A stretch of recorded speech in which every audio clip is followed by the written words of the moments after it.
New intro session for our upcoming 6-week TV pilot writing program that will take you from idea to finished draft in 6 class meetings.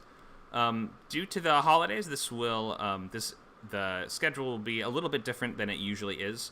But we're working on updating all of our calendars on our website, which currently is not up to date. So check the calendar back in the next couple days to get an updated listing of when all the classes will be. But this right now, you do not have to be a member to attend this class. This is public and open to everyone, as our free intro sessions often are. If you are having any trouble with your microphone, we have a couple of slides here that might just give you some tips. If you need to rewind to earlier in the stream in order to get a look at these, you can do so. But the main thing is just keep an eye on that small gray microphone icon there in the bottom left corner of your screen. If that's on, that means we can't hear you. And if it's red, that means we've had to put it on for you because sometimes folks can't find the button or otherwise are not muted. Anyway, just remember that you'll be given some chances to speak and talk about your idea today. And generally, as screenwriters and people that want to break into TV writing especially, this is a very collaborative, very social form of writing. So you should be coming to these classes being prepared to speak and articulate and explain your ideas very thoroughly. All right, so what's Script Camp? We're a screenwriting community that's focused on helping take your concept from idea to first draft to a more polished script with lots of free classes, events, and workshops. And we have some classes for our supporting members too, such as the boot camps, the Writers Lab, the Advanced Lab, and other additional events and workshops that we have on the server. This is just one of many communities in our larger group of our company, which is called Skill Camp. This includes many different skills besides screenwriting, and we're adding new ones all the time. So feel free to check out our other Discord servers. We're part of a 501c3 nonprofit organization that's dedicated to bringing free and low-cost classes to help people learn skills to reach their life goals. With new classes coming soon that will be free for supporting members. So drop by our new servers and say hi. We have our next biggest one is WordCamp, which is focused on novel writing. That's about 100 members by now, but still growing, and that one is hosting our novel bootcamp currently, which is our biggest and most ambitious bootcamp yet that has run for 10 weeks so far and is going to be running 12 weeks till the end of the year. So if you're interested in novel writing or all forms of fiction or nonfiction, then you should join WordCamp and get ready for more of those classes in the new year. We also have weekly recurring classes on many of our new servers, such as Toon Camp and coming up on Code Camp. Film Camp and Creator Camp also have classes in lighting that we're offering now. And Design and Lingo Camp, we're still getting up and running, but we're going to start having classes there soon. So plenty of other events, classes, workshops going on the other servers on Skill Camp. So check those out. And your membership, if you become a member, includes access to all of these. You don't have to get separate membership for all these things. Becoming a monthly supporting member gives you full access to every class that we have on all of these different groups. So a little about me. I've been writing full-length scripts for, I guess, going on 12 years now. Moved to LA in 2015 with no connections and got repped for the first time in 2017 when I placed in the top 10 of a pretty big contest called the Launchpad Features Contest. I think somebody may have had a question. Go ahead. Or I misheard. Never mind. The rest of the info you can find here. I'm not going to read off every little thing, but you can see that I've written for TV before. I've wrote on Creepshow back in 2019. And have gotten a lot of my work in rewrites on features, which obviously rewriting and reworking ideas being a very closely linked skill to television writing. I have a thriller script set up at a production company in town now. I teach the boot camps and also the weekly Writers Lab. I'm hearing some sound from someone's mic. If everyone can make sure that mics are muted, please just click that gray microphone icon in the bottom left corner of your screen if you can't find that. That's about me. So let's look at how you can help Skill Camp. You can become a supporting member, which we're going to show you all the various great benefits of membership, but that gets you access to everything that we do on all these servers from as low as $29 a month if you get our yearly rate. You can volunteer if you know a skill or language you'd like to teach. You can contact Nacho or myself, and last, you can refer your friends. So you'll both get a free month of unlimited if you refer a friend and they stick with the membership past the free trial. And you will both also get a free month of Arc Studio Pro, which is a great screenwriting software. So here's a list of everything coming up on all of our different servers. This is just most of the things. We have even more than this. But the greatest hits here, we have feature, pilot, and novel boot camps running right now. That's normally what I'm going to be teaching in addition to Writers Lab on Saturdays. We're going to have a bunch of new classes and workshops and sort of one-off promotional events throughout December. So even if you're just a free user and you just want to hop in for a few events without committing to becoming a supporting member yet, you can do so and participate all throughout the rest of the month and into January on both Script Camp and Word Camp. New novel classes will be starting soon, probably February of the upcoming year. We have new sessions of Painting with Light and Home Studio Workshop coming up on Creator and Film Camp on December 17th, so that's end of next week. We have animation classes weekly, Tuesdays at 3 on Toon Camp, and that's part of an ongoing series. Character Design Bootcamp starting in December. Code Camp starts in January of the upcoming year, January 8th. Sundays at noon is when that one's going to be. We also have multiple script swaps per week, Tuesday and also Wednesday, Tuesday at 5, Wednesday at 11. We have clubs for different genres like fantasy and horror, which are both very popular groups that we have lots of people showing up every week, telling us about the recent things you've read in those genres, and we have activities and also guests, and it's just a really fun time. Those are all totally free to everyone on the server. The last thing is that we have a short contest award ceremony coming up tomorrow. You should all come by for this. This is also a free event that you can find on Script Camp. This is going to be us declaring the winners of our 2022 horror short writing contest. And we're going to do table readings of these two shorts with actors that we've gotten that we cast from the Filmocracy server. And we're going to have 2 industry guests. We're going to have Max Perry, the writer of the Sacha Baron Cohen espionage drama The Spy on Netflix. And I think we'll have one more guest. I don't want to jinx it, but I think we will have another pro screenwriter who has written a pretty popular horror thriller feature before. I think we'll have him as another guest to offer comments on these readings. We'll have cast actors coming in and everything, and it's going to be a lot of fun. So definitely come by. It's only about an hour, so that'll be tomorrow at noon Pacific time on Script Camp. You can find it'll be hard to miss. It'll be right there. You'll be able to join and watch along with these great winners. And we're going to have more contests like this coming up too. So if you're looking to enter scripts between 1 to 5 pages long, we're going to have more opportunities for that and more great prizes for those winners too. All right, here's a bunch of the promotional classes coming up from December to January. Most of the titles on these are pretty self-explanatory, covering kind of bigger, broader topics like how to outline a screenplay. That's coming up this Sunday at 11 a.m. We have How to Create a TV Show, December 14th at 6 o'clock. And again, these are looking at really broad strokes of how to, design a cast. We're going to look into the rules of our world and the setting and just those really broad strokes that are going to help us define the walls and the boundaries of the idea. Week 1 is going to be Friday, December 16th. That is going to be looking at concept and loglines. That's going to be Fridays, 6 p.m. to 8 p.m. Throughout the rest of... we'll have... The holidays are going to throw that schedule off a little bit, but check back soon for the full calendar for that. Anyway, the week 1 class is going to be December 16th. And we have a couple other classes as well. Writing Your First Page is going to be December 18th at 11, just looking at the fundamentals of what goes on the first page. Christmas Pitch Fest, you can pitch a movie idea and win prizes, December 21st at 6. We're going to look at pitching and selling a movie idea, Wednesday, December 28th at 6. And we're going to have a look inside the TV Writers Room, potentially with a TV writer guest, Friday, December 30th at 6 p.m. A couple other classes that you can see up there, too. New Feature Bootcamp Week 1 starts January 8th. Oh, and there it is, yeah. So our second week is going to be Friday, January 6th. So we'll have week 1, and then you'll have quite a long time throughout the holidays for you to work on your idea and get the fundamentals down in place before we rejoin the class in January on the 6th with our week 2, looking at story beats. So if you're looking for when those classes really get going, that's going to be December 16th for TV Pilot, and January 8th will be week 1 of features. All right, what are the boot camps, though? So these are courses that are designed to take you from idea to first draft, or from a rough draft to a more polished rewrite if you're going to be doing a substantial reworking of an existing script. Generally, we're trying to write new scripts, though. We're not trying to rewrite old stuff, but we do have some room for that if you're willing to do a page 1 rewrite and have gotten feedback and have a good plan of action moving forward. Then we are open to rewrites as well now in our boot camps. We have step-by-step practical classes using this very straightforward method 2-hour weekly meetings, 8 weeks for features, 6 weeks for pilot. And we've done 4 weeks for pitching, short film, and other genres in the past for other short series. And currently our novel bootcamp is 12 weeks long. We're just concluding the first one of those.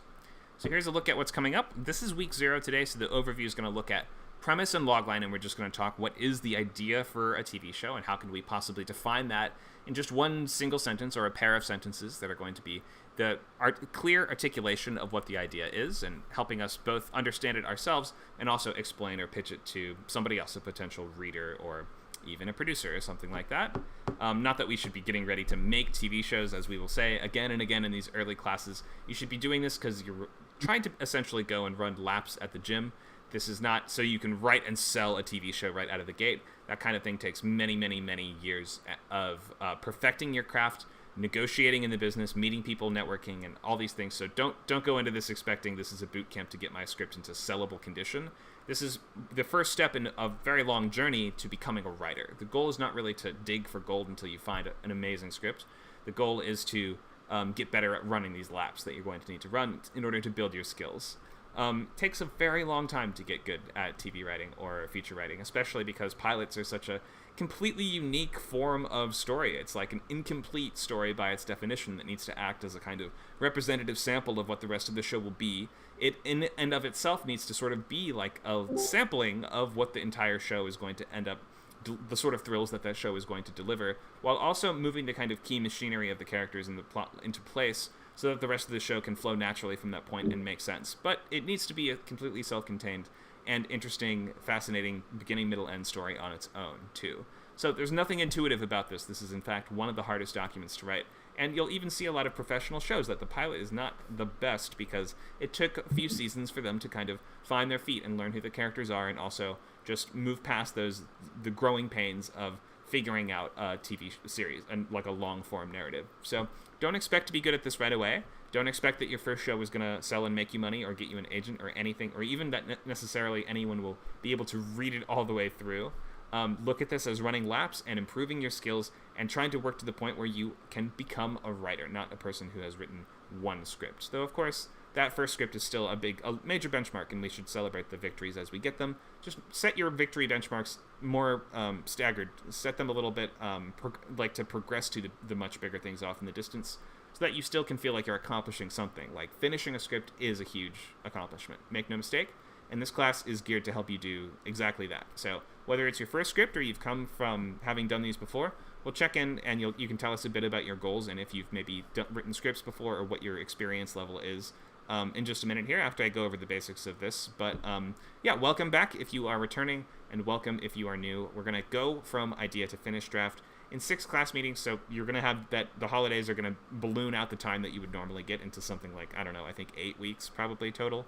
You're going to try ultimately to get good at being able to conceive, write, and execute at as high level as you can a brand new script for a TV show in about 6 to 10 weeks, and for a movie in about 8 to 12 weeks is what you want to aim for in a professional sense. So let's look at everything else coming up this week. I'll take questions on this, then we'll move to sharing and meeting you guys. You can introduce yourself and tell us about your experience level and goals. Let's look at the last couple things here first. So today we're going to look at just the fundamentals of this course. What is TV writing? What is a pilot? Why do you write one? All these things. Then we're going to have time during our second half of the class. The second hour is geared entirely towards helping you get that early feedback on whatever version of your idea that you have. So if you have absolutely no idea what TV show pilot you would want to write, that's okay. You're going to sort of even be incentivized and encouraged to pick something that you don't care that much about and something that's just new and seems interesting and kind of grabs your attention in the moment.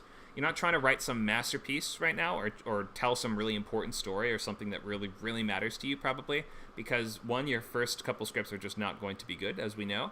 And second of all, you don't want to be focusing on this like internal pressure that it has to be good. So you're going to have a lot of room to just share whatever you've got, and we're going to give you feedback and meet you wherever you are to try to shape that towards an idea that at least is going to be accomplishable within the confines and boundaries of this class. So we're not going to try to coach you into making a masterpiece. We're going to try to find the things that you have, shape it into something that works, and get you ready to begin with our week 1 course. And with that head start of having figured out the essentials of your logline and the basic expressions of what the idea is.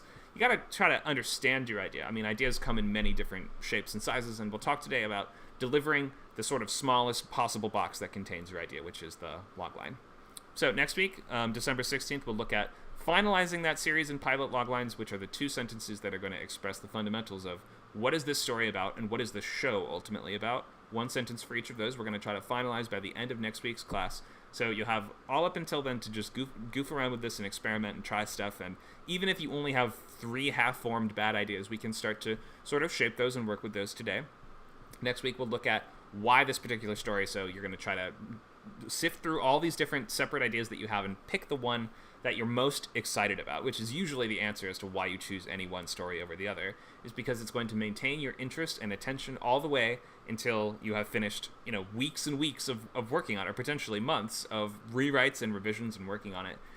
So you're going to try to pick something that will hold your interest until then, and if you're just starting out, you don't have to focus on making something amazing. So remove that pressure from yourself and you'll find this much easier. So we'll be filling out the sketchbook this week, and all throughout the process, you're going to be working on this thing we call the sketchbook, which is just a blank Google document that is going to contain all of your ideas. It's like a collage of your inspirations, research material, and ideas for characters, lines of dialogue, just like everything that you already have in your head as it pertains to that particular idea. So we're going to actually start that today, and there's no point that it's done, and there's no point you need to turn it in or anything like that, but a sketchbook is there to help you aggregate all of your ideas into one place so that you're not sifting through 9 different, folders full of sticky notes, full of little half-shredded ideas or something like that. It's also going to be a preliminary workspace where you'll start to put together your story beats, scene cards, and other pre-writing documents before you begin. Week 2, outlining, that's going to be on broad strokes. January 6th, so that's our class, the first class of the new year. That's going to be focusing on the story beat summary. So we're going to talk all about structure that day, and we're going to start to order the key events of your pilot into the proper arrangement. So the major things need to be in place, and we need to kind of find out how one event leads to the next event. We don't need to have all the details filled in, but you're going to try to just get those major points down on paper so that you have a sense of what the shape of the story looks like. The week after that, week 3, on January 13th, is going to be expanding that list of story beats into a full paragraph for every scene. So you're going to have broken out the structure so extensively that you know what's supposed to happen on every page before you start writing, meaning before you start actually formatting those scenes, using your screenwriting software, writing dialogue, and actually, filling out all the detail of those scenes. So we spend the first half of the course just figuring out what happens on every page. That might be more pre-writing and more sort of architecture work than you're used to doing. So I recommend giving it a shot, even if you're more of someone who kind of plans things out or who doesn't like to plan things out and just wants to sort of jump in. TV writing and screenwriting are very sort of finicky architectural forms of writing where you will be it will behoove you greatly to work out what happens in every page and every act beforehand and be able, especially in a TV sense, to cooperate with a room full of people who need to then plan out how that story will fit into, up to 22 other stories that are going to interlock with the pieces that you are putting in place. So you really need to get good at organizing and pre-writing, and learning how to write TV is very much just the act of figuring out how does the structure work and how can I best use it in the framework that I have access to. So the access you have to it being as simple as just a blank Google document. You can figure out what happens on every page before you begin. You don't even need to download screenwriting software before the halfway mark of the course. So really try to let it breathe and really give yourself the time to figure out the idea without just jumping in and kind of exploring, off the bat spontaneously. We're trying to plan things out. And that's the method that we really use in Script Camp, is very based on planning and organizing and being architects, as we say. Week 4 is first act, week 5 is second act, and week 6 is third act. That's going to be January 20th, 27th, and February 3rd, with your first draft finished by February 10th. So during that latter half of the class, you're going to be writing about 10 pages a week if you're doing a half-hour show, and about 20 pages a week if you're doing a full hour-long show. So that's going to be either 2 pages a weekday if you're writing half-hour, and 4 pages on a weekday, every weekday if you're writing full hour, for 3 weeks. And that's pretty manageable for most people. You can always get ahead if you want to. There's no actual grades or anything like that. We're not enforcing any of these deadlines or these benchmarks, but we are finding that if you try your best to follow along with these, it will keep your motivation and momentum up and high enough to finish this draft within the pretty short time frame. So February 10th is when that script is going to be totally done. It's actually 2 months from now, I guess, so you have a little bit of time, a little bit more time than normal in this upcoming bootcamp. Okay, let me take any questions on this, and then we'll move to introductions, and you'll be able to tell us about your goals, your favorite shows and writers, experience levels, or anything like that. So let me pause and just ask, are there any questions so far on anything that I've mentioned?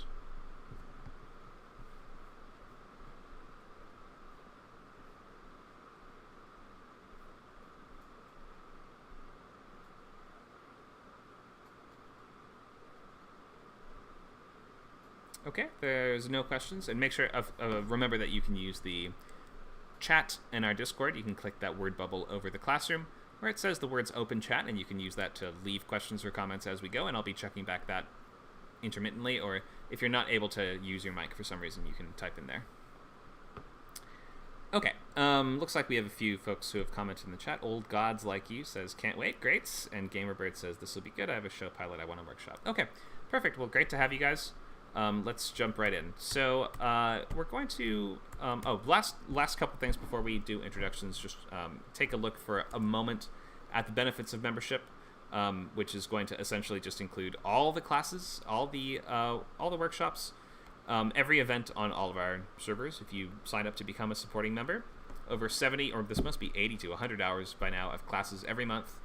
Access to the video library, which includes recordings of all of the classes, super important if you want to review those later. And also, any kind of membership includes $100 off consultations or proof feeds. Coaching options also available if you're looking for sort of more one-on-one meetings and career advice and direct one-on-one work. That's weekly one-on-one meetings for the coaching option. We have yearly subscriptions available for both of those. You save 40% by ordering yearly, just to note. And last, you can get notes on your script if you go to scriptcamp.net/coverage. Like I mentioned, members get $100 off of this. But even if you're not a member, you can order a full sticky note markup of your script from me, as well as a half-hour call to explain the major points of that and also answer all your questions about it. So check that out at scriptcamp.net/coverage. We also do design of pitch decks, lookbooks, and other visual materials. Okay, so let's just sort of go down a list. I'll just call on people. I believe it defaults to alphabetical order. So you can share whatever you'd like. You can tell us about your favorite shows, what your experience level is. So maybe it's your first script, or maybe you've been writing for a while. What are your goals, and what are you hoping to accomplish in the class? We'll start at the top with a familiar Script Camp student, Carmen. Hey guys, how's it going? I'm glad to be back. I know I've been gone a lot this past week, and I've been really, really, really, really sick. And so let me give a little commercial. I've been doing the Script Camp thing as a member at the $49 a month membership level for, I think, since like March or something like that this year. And I've written 4 scripts minus killing the monster. I still haven't killed the monster in this last one. And a little bit more than half a novel. So these classes really work. If you're considering becoming a member, it's definitely a great idea. You know, if you follow all the steps, you will finish your projects. So that being said, I'm just now coming out of it pretty bad. I thought I was going to die the other day. So the project that I'm considering working on, which I know I'm supposed to be writing that, The Last Laying Hen, but I may take a break from the feature writing to write this pilot. I'm 17 pages into it, but I know that it's not in the structure that it needs to be in. And then also I get kind of confused when I'm reading it about, we've actually read some of it before. It's about it's kind of like highlighting some of the things as pharmaceutical industry in the civilian world and in military life. So it's showing the different lives of people who are being affected by pharmaceutical industry related things. And so I think what my issue is not really understanding how to, because you have to have a main protagonist. So I feel like I have one, but then when I go to the other, when I'm going into the other people's lives, then all of a sudden they become the important person in the story. And I'm just kind of struggling with that part. And so, but I have a lot of the sketchbook already done for this, a lot of it with the different characters and what their dreams and goals are and their flaws and stuff. So structure is the problem for me almost always. So that's what I'm working on to perfect understanding of structure. I'm like a beginner right now on this. I'm definitely like a beginner right now on this pilot thing because of the structure thing. So yeah, Great. That's it. I have a lot of writing goals. Cool.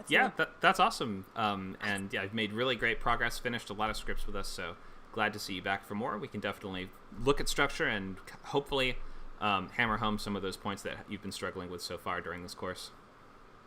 Thank you. Thanks, Carmen. Let's check with Dan.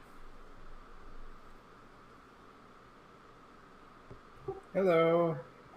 This is technically my second time around in this here. I'm not sure how active I'll be this time around, but I'm definitely always good for a refresher course and hear how other people are doing it. New faces, new ideas to come around. But I did this course before, did not finish because, and I'll give this one piece of advice to everybody, I will give it for free. I will say it from the rooftops, from the mountains, my megaphones. Don't give yourself too many projects at the same time.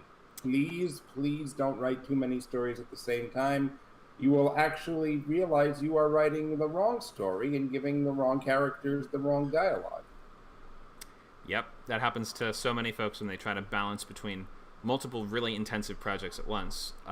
They cross the wires get crossed, and you just end up getting confused. And writing a script is a pretty intensive document to work on. It's not like a book that people kind of work on a novel maybe on and off for years. A script, generally, you want to try to write it in a pretty condensed time frame, so it makes it extra tricky to pull off multiple at once.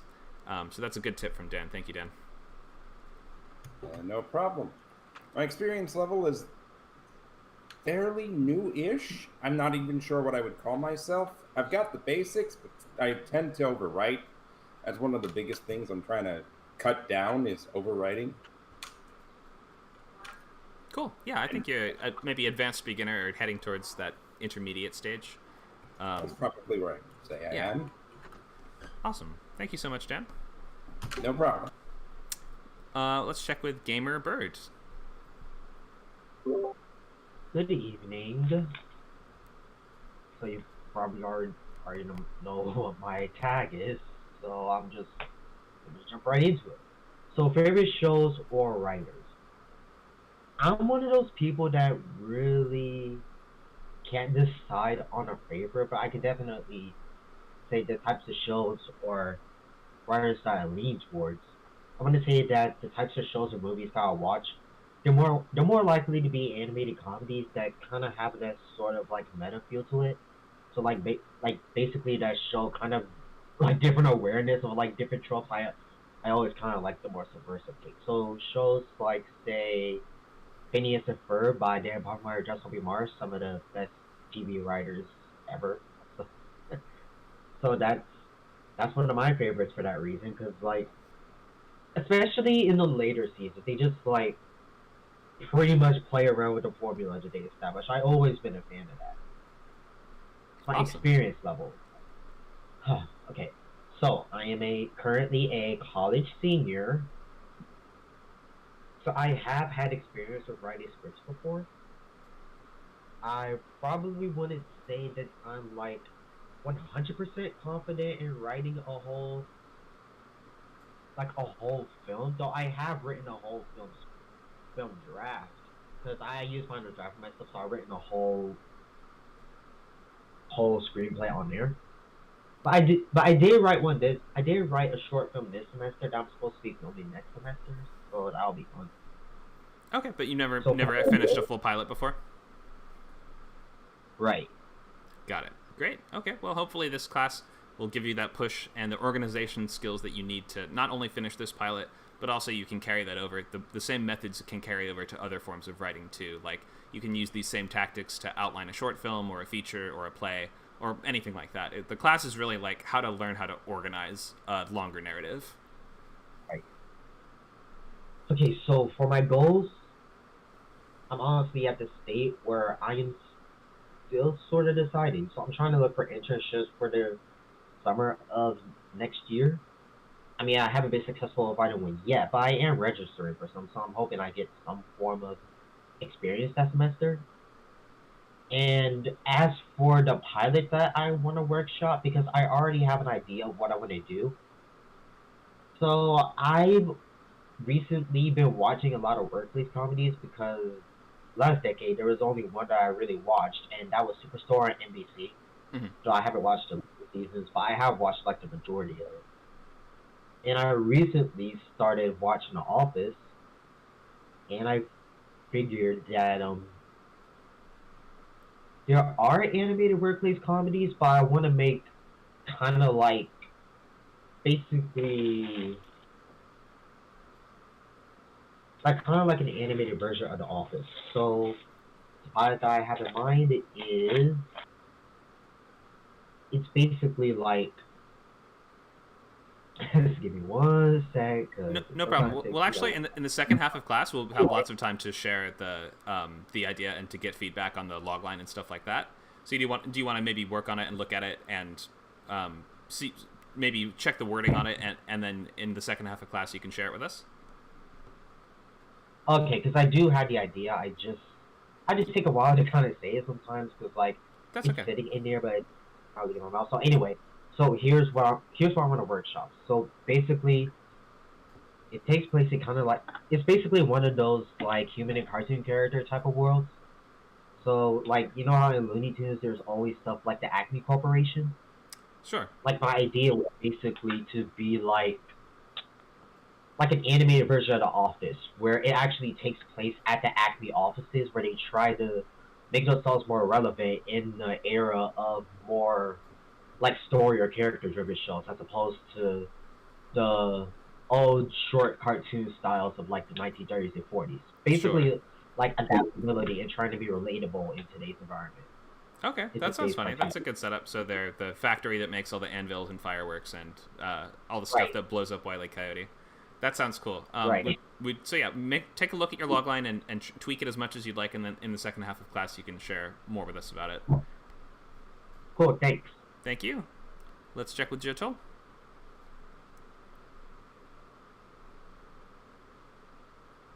I missed the heading of this. Sorry, man. What was the question? Oh, so you can tell us, you can introduce yourself, favorite shows and writers, what's your experience level, what are your goals with the class? I mean, I'm still fairly new to this, I guess. Just like all films. I'm mainly just here to just as a bit of inspiration to get some writing done.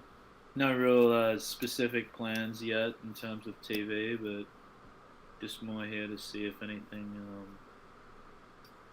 I don't know, sparks any thought or intrigue in terms of skills that I've either overlooked in the past or just wasn't aware of. I found, as I'm sure you're aware at this point, but maybe not some of the other people. Like I've been doing these classes for a little while now, but I found that like just regularly popping in just helps to refresh a lot of the stuff that a lot of the time I tend to already know, but I think it's just hearing it sometimes and reworded in a different way, or even just hearing the same thing get repolished sometimes really helps to just make it like second nature at some point. Like it's getting to a point now where I feel like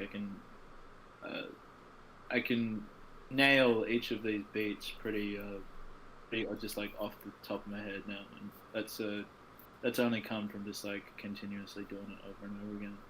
I will note to add to rather, but to also simultaneously counter what Dan was saying. I will say to a word of warning of people starting out as well. Probably not so much in this in this particular workshop.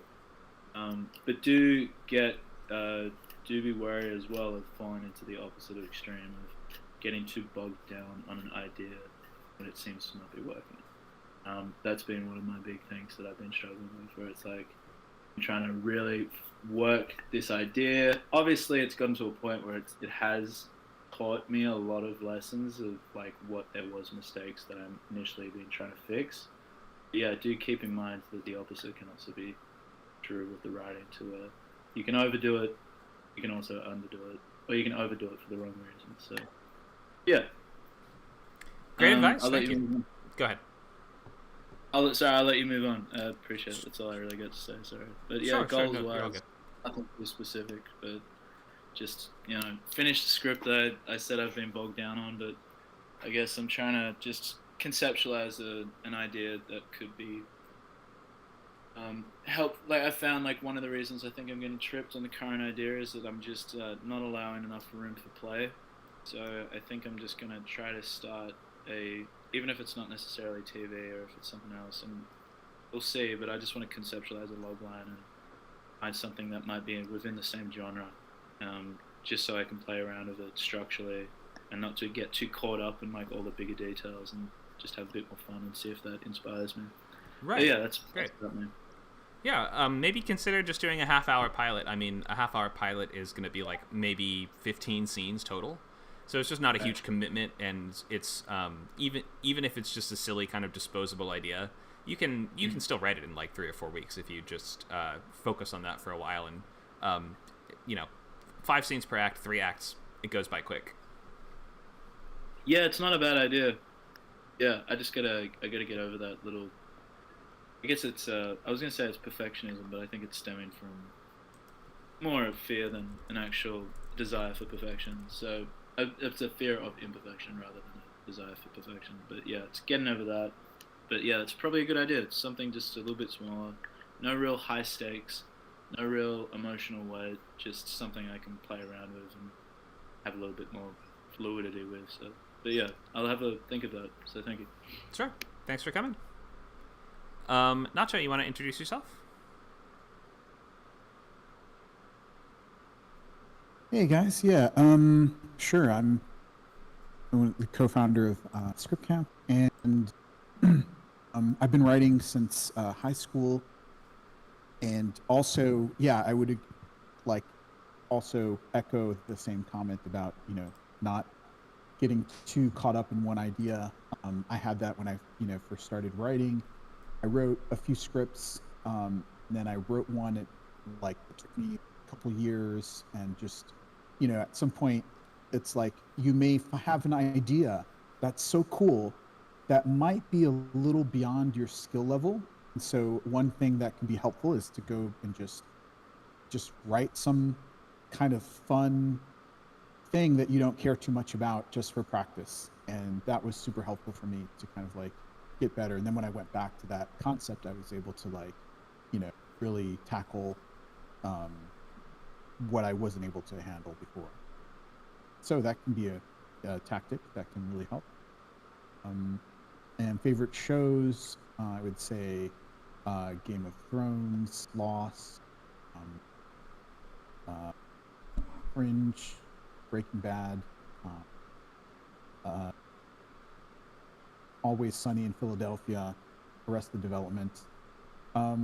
Experience level, so yeah, I've been writing for, I've written about 15 features and 2 pilots. So I haven't written that many pilots yet. So look forward to maybe knocking out a pilot with this bootcamp. So Great. And what are my goals? Yeah, just keep writing and getting better with each script. Awesome. Thank you so much, Nacho. We just have 3 more, it looks like. Let's check with Old Gods Like You. Hi, can you guys hear me? I hear you fine. Go ahead. Awesome. So my name is Lee. I am super excited to be here. This is great so far. So my favorite current shows I guess one of them's finished, but What We Do in the Shadows is huge. I love it. I love that it does things that for any other show would be like jumping the shark, but it gets away with it somehow. Feel Good is another one that I really enjoyed recently. Severance, I'm like anxiously waiting for season 2 of Severance. Oh, same. I loved Severance. Such a Oh good my finale. god, it was so good. So I love basically anything that Steph Robinson touches. She is the showrunner for What We Do in the Shadows. She also worked on Our Flag Means Death and worked on Atlanta. I just think she is like one of these people who everybody is going to know her name in comedy TV, if they don't already. Quinta Brunson, also Abbott Elementary. I've been following her career since she was on BuzzFeed, and I just feel like I just get chills and you know, so many happy feelings for her whenever I see her succeeding. And she won an Emmy. And then my experience level, I am quite new at screenwriting. I have done a lot of writing and editing before, of like poetry, nonfiction. I've done some directing and like worked on some physical comedy, but I just sort of found my way into screenwriting in the summer. And I have been super lucky to find the Script Hive server and gotten some really good feedback from folks on there. I did complete the first draft, the first legible draft of a half-hour pilot for an original sitcom dramedy. And I won't go into that now, but I can share logline later. And I felt very fortunate that I had some people actually read it on the Discord, which is like it's a wonderful experience. My goals are, other than to just improve as a writer, I want to submit something to the Nickelodeon writing program that opens in July. Just to see. And so that you need an original pilot and you need so this would be like a step on the way to that, to do this program. And then another goal, which is just like writing in general, I want to make like the equivalent of the Dick Van Dyke Show. Like lots of physical comedy, silly, it's always happy, everybody loves each other, but with trans people. So that's it. That's my like artistic goal. Yeah. Thank you so much. Thank you. Great. All that sounds achievable. I think that, and the fellowships are a great option for breaking in, and also one of the few places that will still accept a spec script of an existing show at this point. So it's kind of a good excuse to like write an episode of something already on TV, like a little fan fiction episode, essentially. So that'll be a great time. And yeah, this will be a good chance to work on the original pilot to submit alongside that if you want to do, because I think you do need to enter both at the same time. Thank you for that. Let's check with Tamara.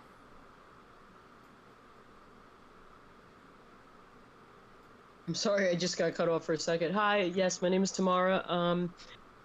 I am coming from a background of technical work. I've worked in television and film for a while, and I would like to transition my career into just mostly writing. I've written a couple of films. I haven't written for television yet.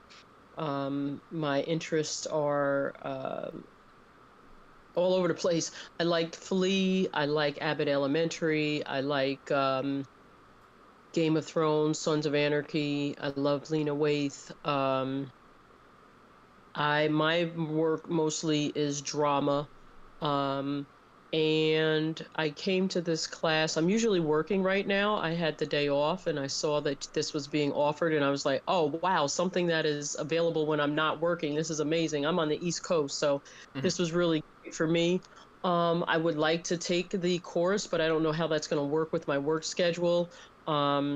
I'm also studying as a classical pianist, so I have to put hours into that as well. But I write often. I have a TV script that I've been working on. Again, I've never written for television, so I'm looking to learn the mechanics of writing for television, and also to get disciplined. Because when I have a difficult time with my writing, I just go pick up my piano book and get back into working on my compositions, and I would like to learn more about getting a script produced in television. I have a few people who are successful in television who I know well, But they're busy, and I just wanted to do this on my own. I have my own production company, and I would love to just transition my whole technical career in television to just writing.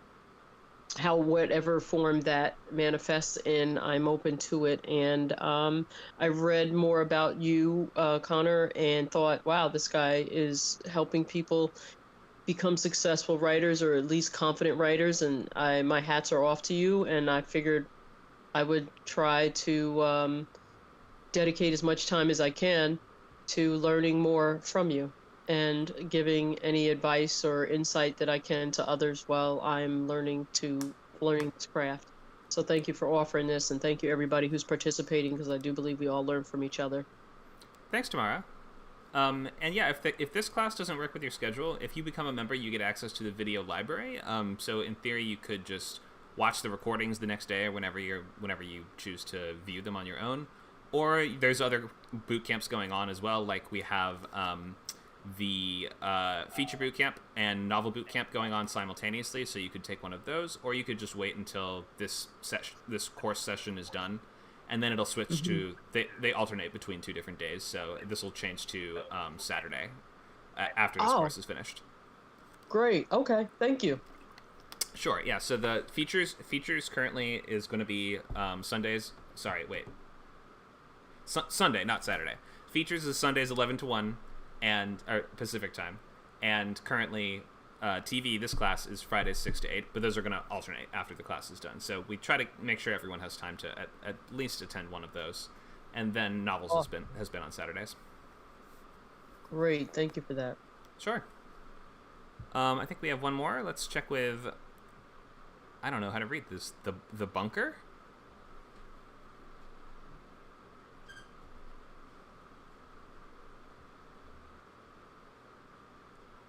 I can just say bunker. That works. Okay, sure. Would you like to unmute and introduce yourself?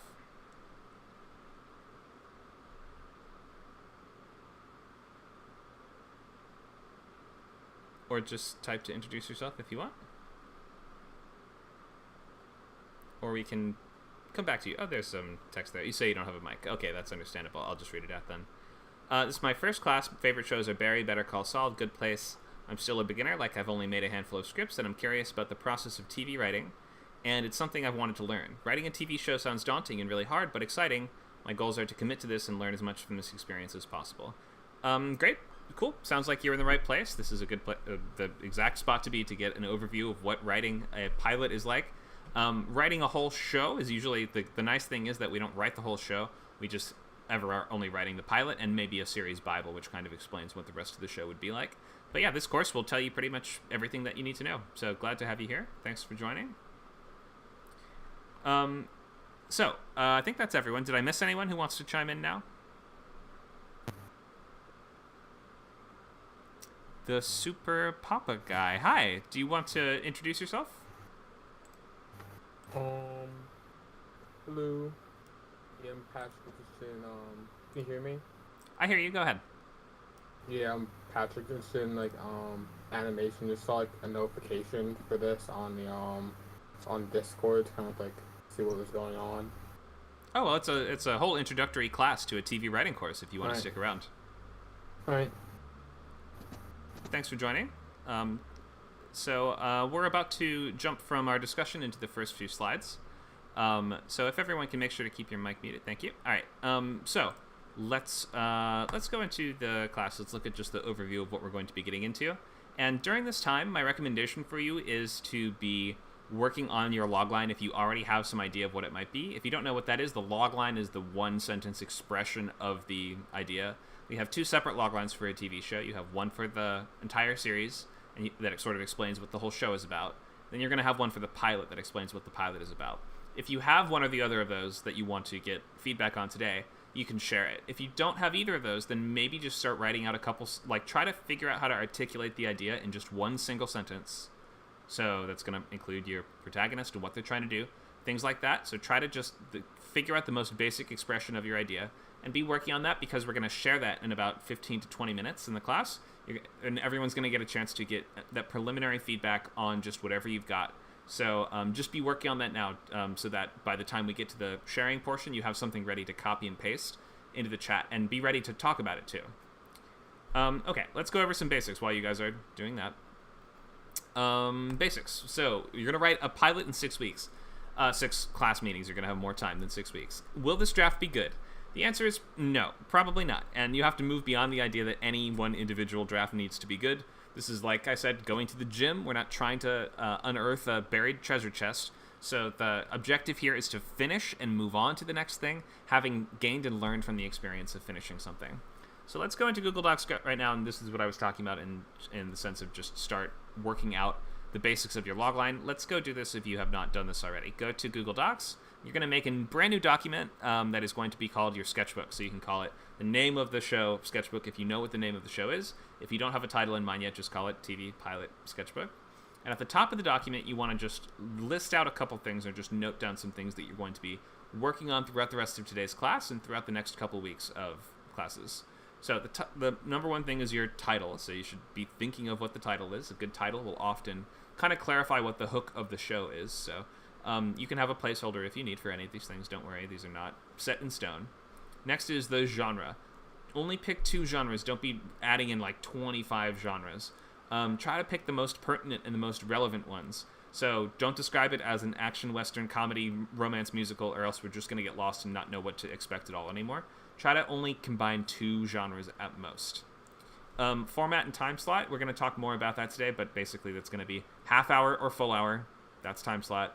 And the format is going to be, the continuity format is how I refer to this.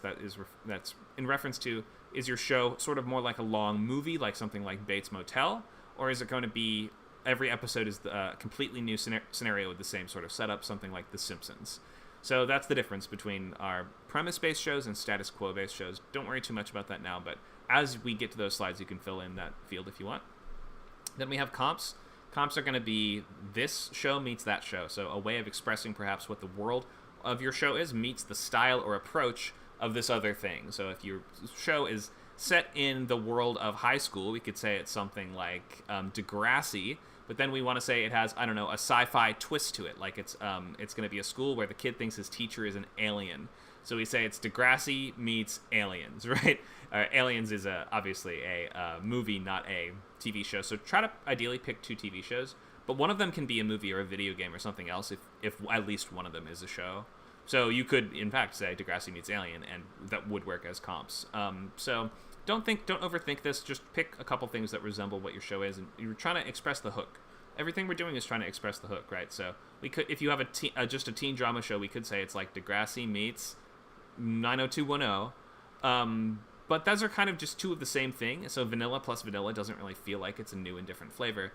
Peanut butter and chocolate feels like it's kind of a combination that's a new flavor, right? That's why I picked initially Degrassi meets Alien to, again, emphasize what the hook of this show and world is going to be. So try to do that with your comps if you can.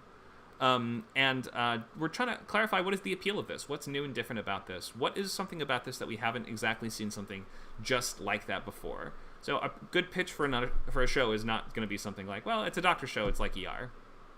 Because that was a show already. And you should be thinking how I can move beyond that concept and how I can expand on that concept or mix that with something else that we haven't seen before, but that kind of blooms in the mind to suggest a clear premise for a show that doesn't exist yet, but people can start to picture it. So it's just helpful. Comps are, you don't need to overthink them, and you can list out a bunch of ideas for them to begin with. But you want to kind of settle on 2. Again, don't pick more than 2 at the end. So try to settle on just 2, or else it will just start to sound like unrecognizable nonsense.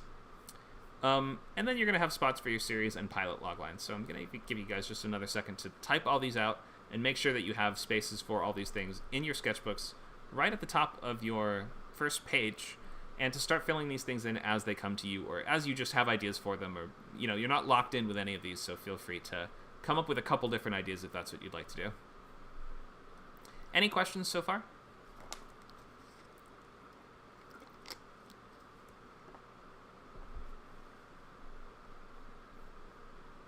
Okay, if there's no questions, let's keep going. So, ground rules. Don't do true stories, anthology shows, or adaptations. Including, I would suggest not to do, quote, adaptations of your previous script. So if you have a choice between doing a rewrite of something or writing something based on something you've written before and doing something brand new, probably pick something brand new for a boot camp, because the goal for boot camps is to get through multiple scripts and to build all those fundamentals. We're running laps at the gym, so try to pick something that you'll be able to finish in 6 class meetings. So don't do time travel, just trust me. Probably don't do a historical, just because that will be something that will require extra research, unless you already have a kind of foundation in that era or in that culture or that part of the world, or you know a lot about it as it is, or all you watch is Korean period dramas or something like that, or all you the only thing you read are pirate romances. Then maybe you have a really good idea of that culture and place and time. But just generally be advised that you don't want to pick an idea that require way too much research into anything, into history, into true events. Like, we don't want to pick something where we have fidelity to real events if possible. Beware of tricky things on the page, like clones, parallel universes, and extensive use of flashbacks or different timelines, like show like Lost, or True Detective, or Sharp Objects, or like pretty much any HBO mystery is going to have these really complex interwoven timelines that it's going to be really, really difficult to manage unless you have a lot of experience writing pilots, so probably don't pick something that has those. But this is a good time to take a big swing and write something you don't think would ever get made, or something you just think would be cool, or just something that you wanted to see since you were a kid, or it's some combination that you just think it's amusing, but you have never seen something like it before. This is a time to pick your, it's a lawyer show, but the lawyers are all dogs. It's a dog lawyer show. Like, just pick something crazy like that and see where it goes. So get used to the idea of sharing your work with myself and with fellow students and with everybody at the early stages. I know it can be difficult to hear those big notes early on, so get used to that idea of hearing, this idea may not work as is, or this might not be the best version of this. And get really used to hearing notes and adapting to them and being cool and easy to work with, because these are kind of the most fundamental skills of being a TV writer. I got a note in the chat that says go back a slide. Do you mean back to this slide? Or back more? Just the one before, so I just before wanted this? to see what you recommended to write down. So Sure. I'm just going to quickly write it down. Okay. Any questions on the ground rules I've gone over?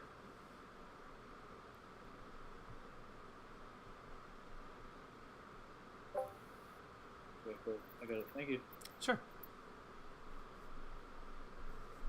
Seems like no questions.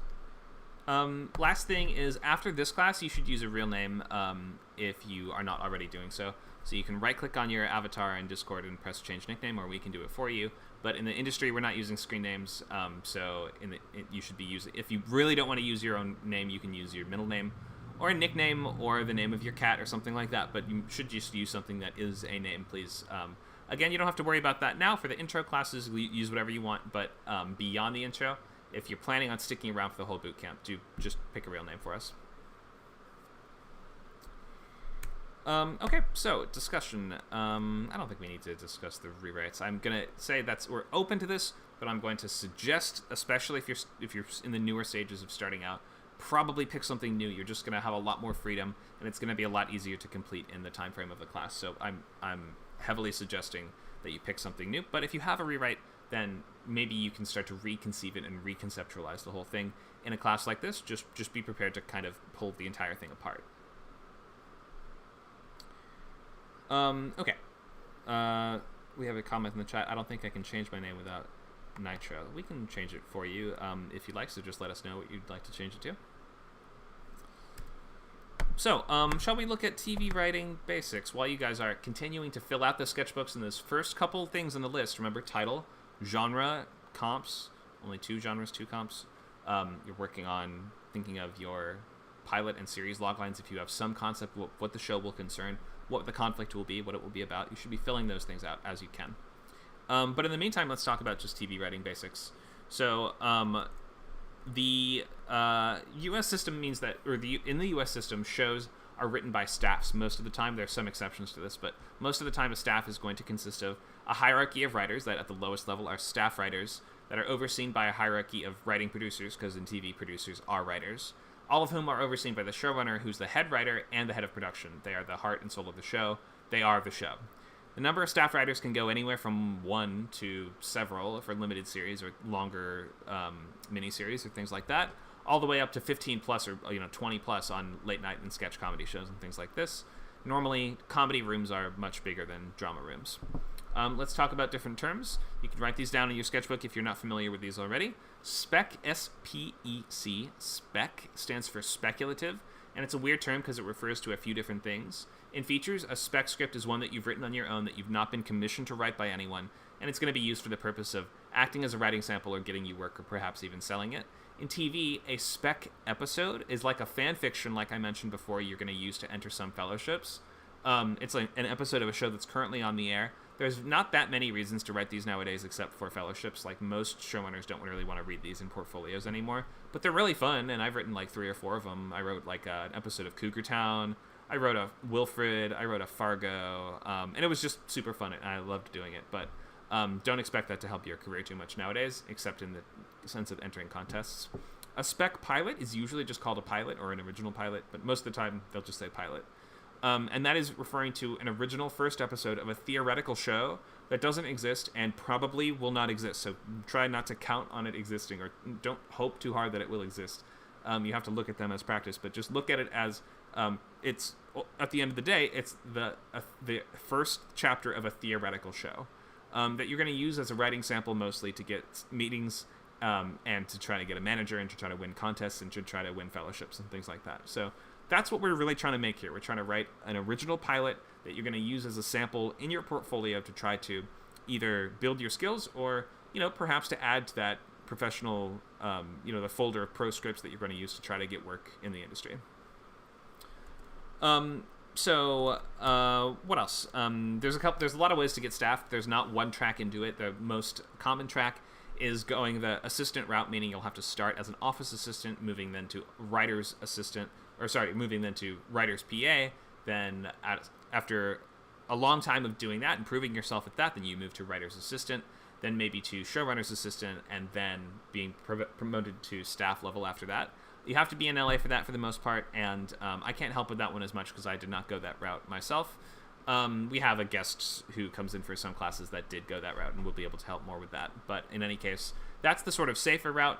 The more, that's turning it into a 9-to-5 job, or longer than 9 to 5, more like 12-hour days. But you're going to be meeting the writers and meeting the people on the staff, and that's going to be the best option for networking. These jobs are quite difficult to get. Even the assistant level jobs are not entry level in terms of writing, so you have to network, and you have to ideally be here to meet those people that will be able to get you these jobs.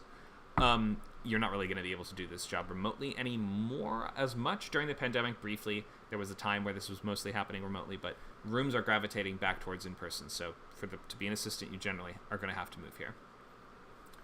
The other track is you can get obscenely good at writing pilots, as well as other stuff, just like books and plays and stand-up and web series and anything else that you can just use to build out your portfolio and get attention and stand out. Excuse me. And then that is a potential way you can get agent meetings or manager meetings, at which point you will need to have a really good script to share with them. So there's no point in getting meetings unless you're already a fantastic writer. So don't worry too much about how can I start networking unless you are a phenomenal writer, which if you're within your first, 10 to 20 scripts, your chances are you're probably not. So the first step will be getting a manager who's through contests and networking and fellowships and all these things that I've mentioned. Have your manager submit your packet or your portfolio during staffing season, and then really nail the staffing meetings that you get as a result of that. And that way, like for instance, the show that I was staffed on didn't really have a formal staff because it was an anthology, so I only worked with the showrunner, and I never had to go into an office or anything. But that was as a horror anthology, that worked a little bit different. It was more like a bunch of really short movies. So joining a staff means you'll be in those rooms for 12 hours a day, which is why I mentioned that this is a very social job, and you should get used to talking and speaking out loud and articulating your ideas and being as well-spoken and social and presentable and polite as possible, because this all sums up to some concept that they call being good in a room. That's referring to excellent social skills. You are extroverted and good at receiving feedback gracefully and being able to rework ideas even as they're torn apart by a room full of people who are guffawing at you. And you're quickly able to assess what the problems and other ideas are, and whatever role you fill in that room to be able to fulfill that to the best of your ability. Riffing off people, collaborating well. Remember, this is very, very, very social, so being nice and presentable and just kind and respectful will give you a huge leg up, and as will having a very thick skin, because everyone has bad days. As a PA, you will get yelled at a lot. As a staff writer, you might get yelled at and sworn at and all these things. So you have to just be prepared for the realities of working with in a high stakes, high tension scenario in Hollywood, which means you got to be ready for stuff like that. So you might want to write a pilot because you want to be a professional TV writer. You're trying to just become more skilled at the craft, or maybe this is just something that you find fun. There's no reason that you have to try to be a professional writer, especially when these different types of writing that we're talking about, screenwriting and TV writing, are going to require a really significant investiture of your life into them in order to be able to do them. Whereas something like writing novels is sort of like a skill that you can build over the course of many years. But TV and film is such a sort of condensed and high energy form of writing compared to that it works a little bit differently. The time frames for them work differently, and you have to be willing and ready to dedicate a massive portion of your life to doing this if you want to go pro. But there's no reason that you have to do that right away, and there's no reason that you have to move to Hollywood tomorrow. So work on your skills first, and that's why we offer classes like this, to build those skills and to get to the point where you actually are able to produce something that's worth reading and worth networking with. So don't waste your time and energy making contacts that you're not going to be able to follow up with because you don't have the skills. Just think of yourself as building a long road. You don't have to worry too much about whether any individual brick is a masterpiece or is even really that good. Just consider that you have a long road to build, and you just got to get started on the next one.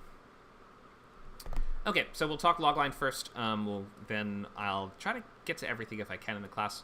We'll look at logline, sketchbook, story beats, scene cards, and then step 5 is we go to pages. But this is the essential steps that we use for writing everything on Script Camp, whether it's a pilot, a feature, a play, a book, or anything like that. We're going to start with the smallest thing and then work our way up from there. So when we say go to pages, that's an industry term, meaning we actually open up that screenwriting software and get to work on the pages themselves, formatting scenes, staging them, blocking them, writing dialogue, all that. We don't need to do that, and you don't need to download screenwriting software until the 5th step of the class. So let's look at step number 1, which is going to be loglines. So a logline is your central conflict of your show distilled into one sentence. So try to get this down to one sentence, but if all you can think of is expressing it, it might take you to write the longer version of it in order to distill it down to the most important version, right? So if it takes you 3 or 4 sentences just to get everything out, and then you can pick out what's important, go ahead and do that. But we're trying to imply visual action. We're trying to usually a pilot logline will denote for us what is the inciting incident, so what is the event that kicks the story off, who is the protagonist, what do they want, what's in their way, what happens if they fail. So we have some templates that we use for these that kind of just look like: when inciting incident, an adjective protagonist must conflict before stakes.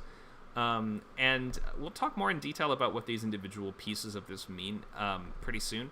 But for the pilot logline, we like to have a clearer sense of what that just 1 hour of story is going to look like, and we're trying to focus in and help us find help the reader envision what the story of just that one opening episode will be.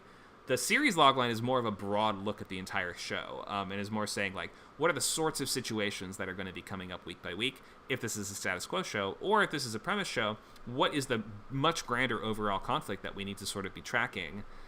If it's something like, a Game of Thrones or something like that, there's a much larger epic narrative that's going on in the background that will be persisting season by season that we need to know about in the series logline. So a series logline is about giving the sense and the scope of what your show is writ large, and the pilot logline is telling us what this individual episode will be about, and this template will probably help you with that pilot logline. So I would write this down if you have if you do not have this already memorized and you are not familiar with coming up with loglines.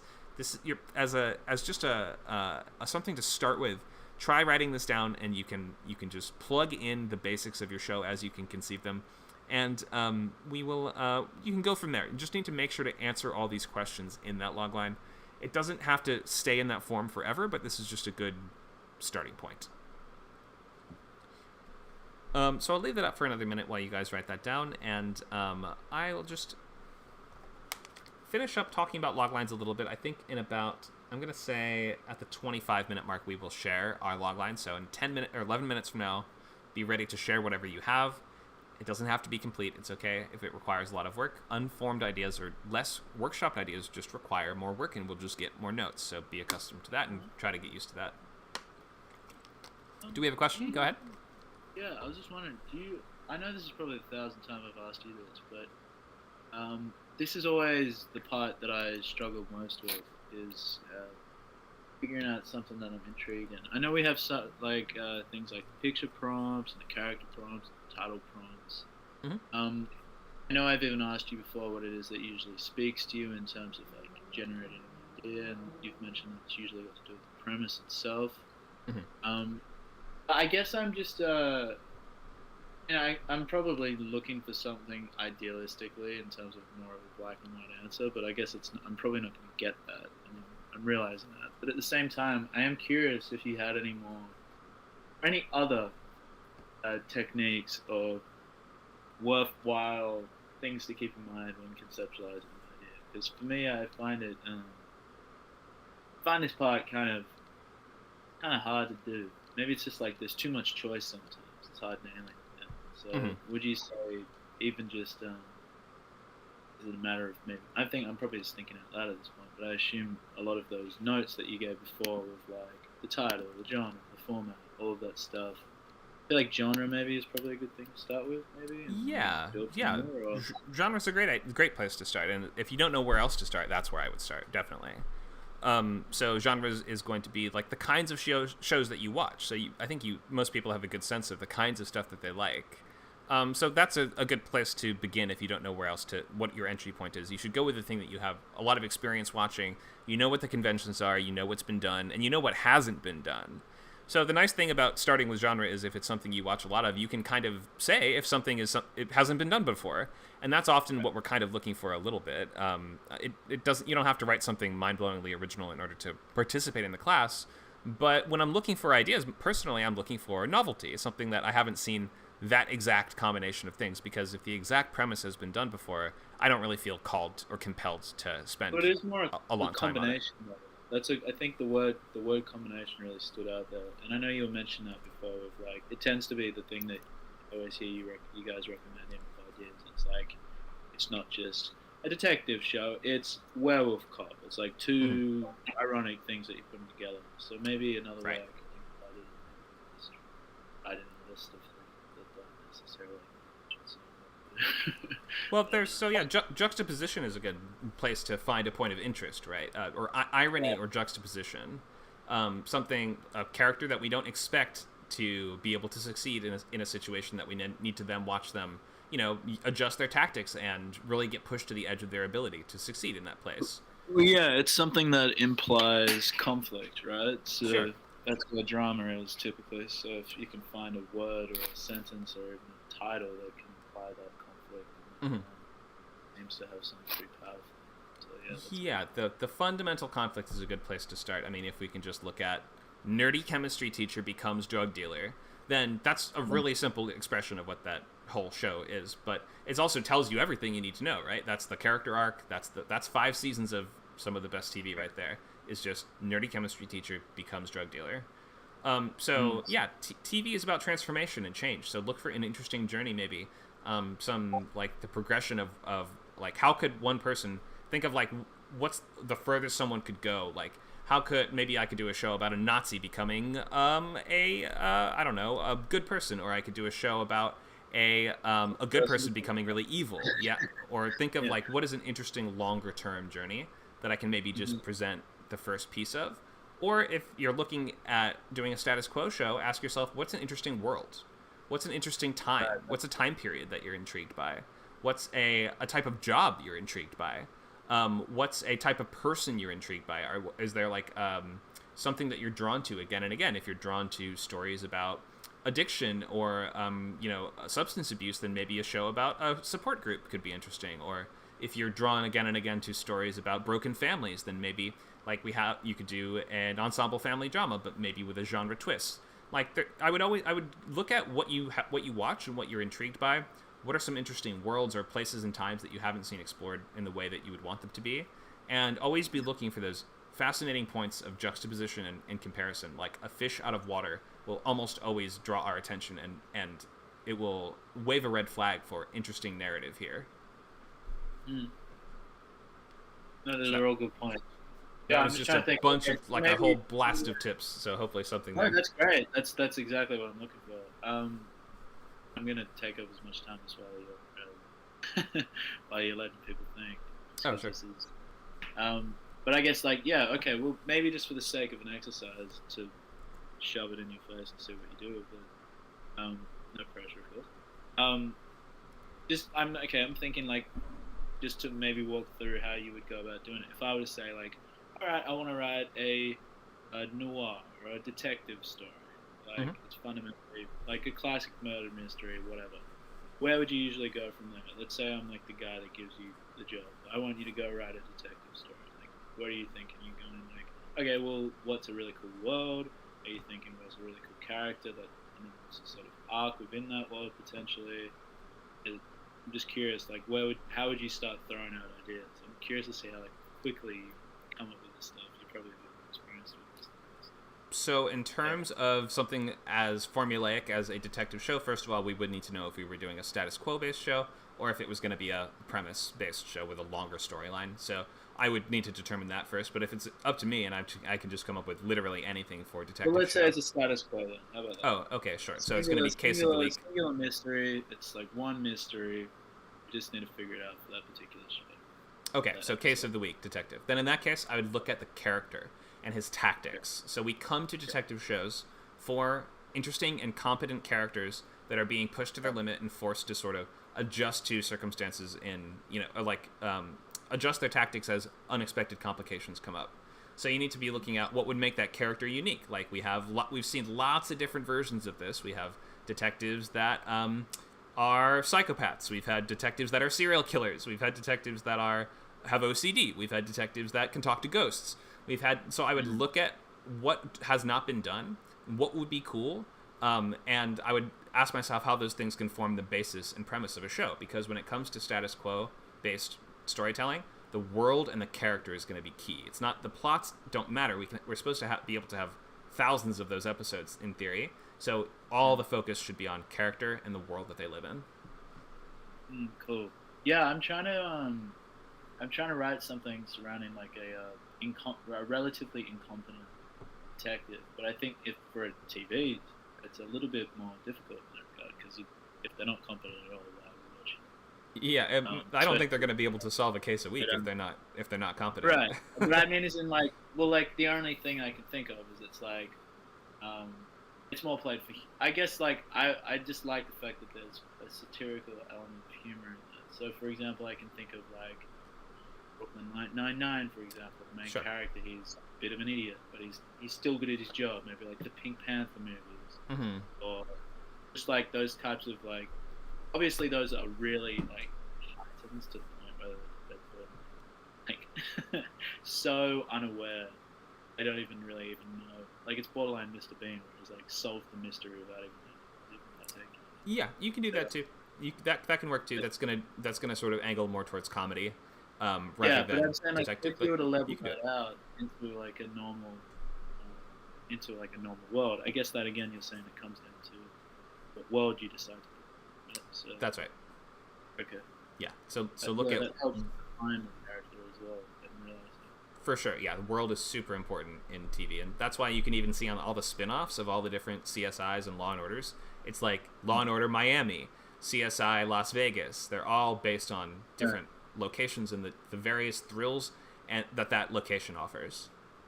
Yeah, I guess I've been saying this for the longest time in regard to that plot and character are synonymous in it. But I didn't think about it in terms of plot being what a story was, because I just thought about this, right? And you've just sort of reaffirmed it to me. If you write the incompetent, idiotic character that isn't very good at their job potentially, right? If you put them in a comedic world, right, where it's quite abstracted and it seems that's normalized, for example, suddenly it doesn't seem all that crazy for them to be there. But if you throw them in the world of Seven, for example, they're going to have a completely different story and they're going to be treated very differently and defined very differently as a result. That's an interesting thing to keep. Yeah, for sure. So different tones of world will allow for different things to happen. So an incompetent character can only really carry a show, or a super incompetent character will be able to best carry a show in a comedic world where incompetent people or incompetence is not as big a hindrance as it would be in real life. Yes. and that can be that can then be played with. That environment. Yep. I think, yep, you've got it, exactly. Okay, I'll have a little think about it. Thank you. Sure. All right, I said at the 25-minute mark we're going to be posting, so let's go ahead and share in the chat right now. You can post your ideas for your loglines, or if you even, if it's like not even a complete logline, that's all right. But go ahead and just share what you've got in the chat, and I can start calling on people, and we're going to just start to give you some advice, some ideas how to move that idea forward, or some suggestions for how to move that idea forward, and to start to shape that into a workable TV property. So it looks like Carmen has posted hers so far. Thank you, Carmen. I'll give you guys a moment to paste this, and I'm going to bring up our Google Doc here so I can mark these up.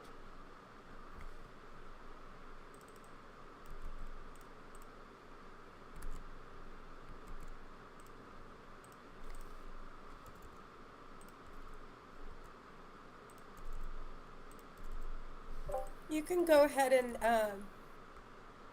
go to the others, because we've talked about mine before, and I think I kind of know what I'm doing, Okay. sort of. So you can go ahead and go to next person. Okay. We might come back to you if we run out of log lines to read, but if everyone else posts, then sure, we don't have to do yours now if you don't want to. Okay, I think I have more questions about characters, Oh, okay. which will come later, right? Yeah, during the later classes in the session, we can talk more about characters. We also have lab tomorrow. Okay. Okay, so we have one from Bunker. Thank you for that. Make sure to include your title and genre if you can.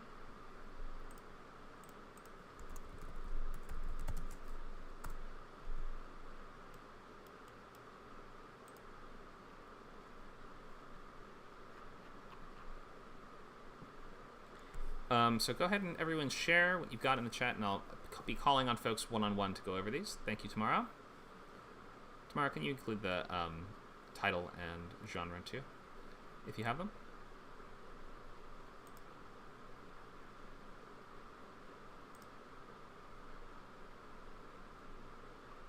And while you guys are posting, I might just maybe Carmen, if you don't want to discuss yours now, I can just look at it and just sort of comment on it without having to work on it too much in depth. Let me just read it because I just haven't read it in a while, and let me just see what my thoughts are. Is that okay with you? Yeah, that's cool. I mean, you helped me with this. I don't know if you remember. This was a while ago. Yeah, I'm having trouble remembering this one. It's been a while. Okay, Pharmakia. A pill-addicted teenage girl with astral projection powers must destroy the demons behind a pharmaceutical doomsday plot. I was going to go, well, good job with that logline.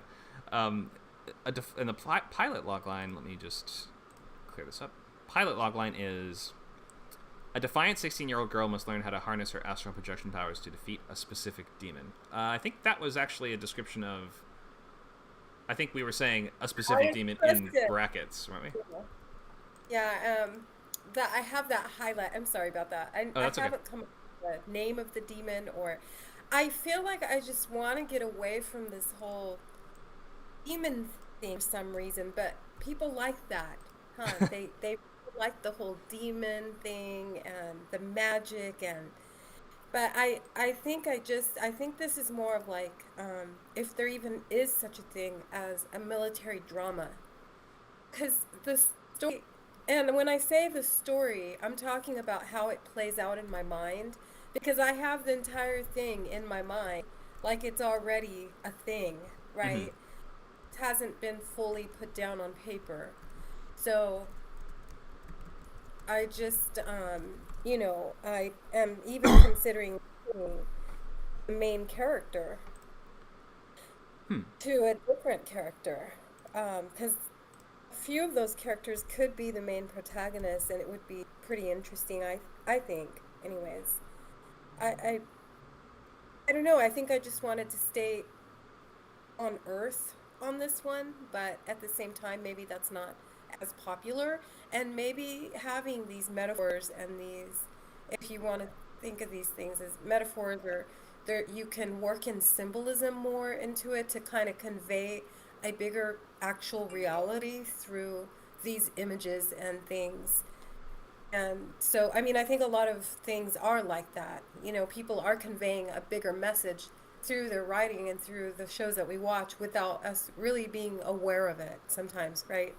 Sure, yeah, you can definitely do all that. I guess I would just say we don't have to worry about what's popular when we're just writing pilots to improve our skills. So don't write about demons just because you feel like that's what the people demand. You should be writing what you want and what you think is the best. So in this case, it doesn't have to be, the antagonists don't have to be demons. They can be anything you want. It could be witches. It could be a syndicate. It could be a cartel. It could be a secret society. You see what I mean? Like, it could be so many things. Okay. Terrorist cell, witches, vampires, whatever you want. So it doesn't have to be. You already have one supernatural element here that we have. You know, magic. She does have magic powers. If you're going to change it more than that, this might end up being a bit more of a sort of a tech thriller. I would say that my only thoughts are on the genre here. This doesn't really sound like a military drama. This sounds like a supernatural thriller.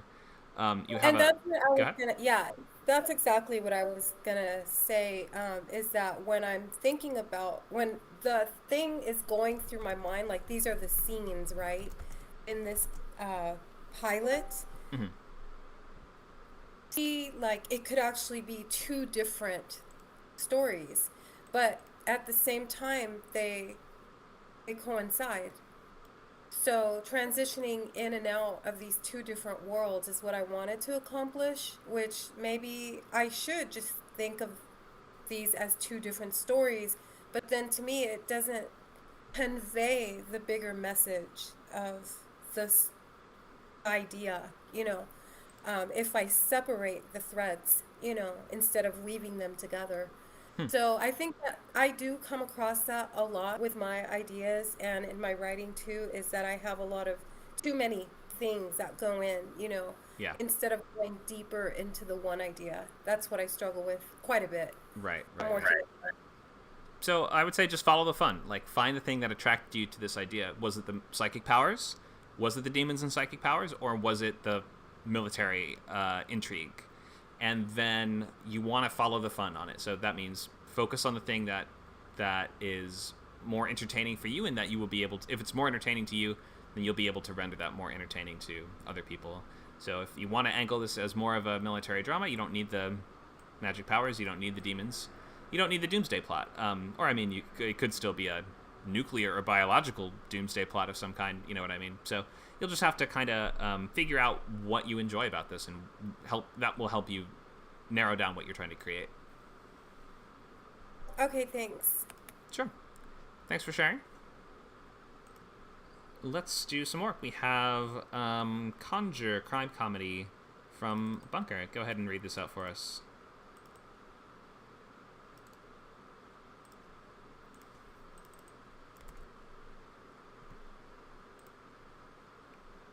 Are you there, Bunker?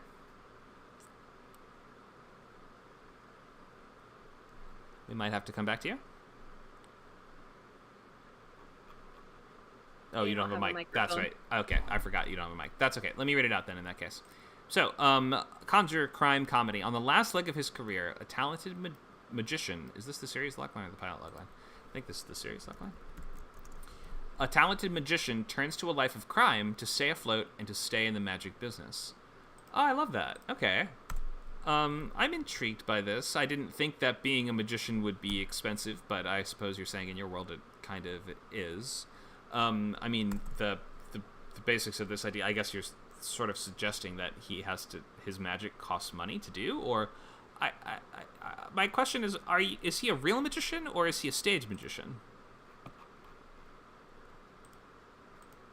So feel free to type in the text and I can read your response.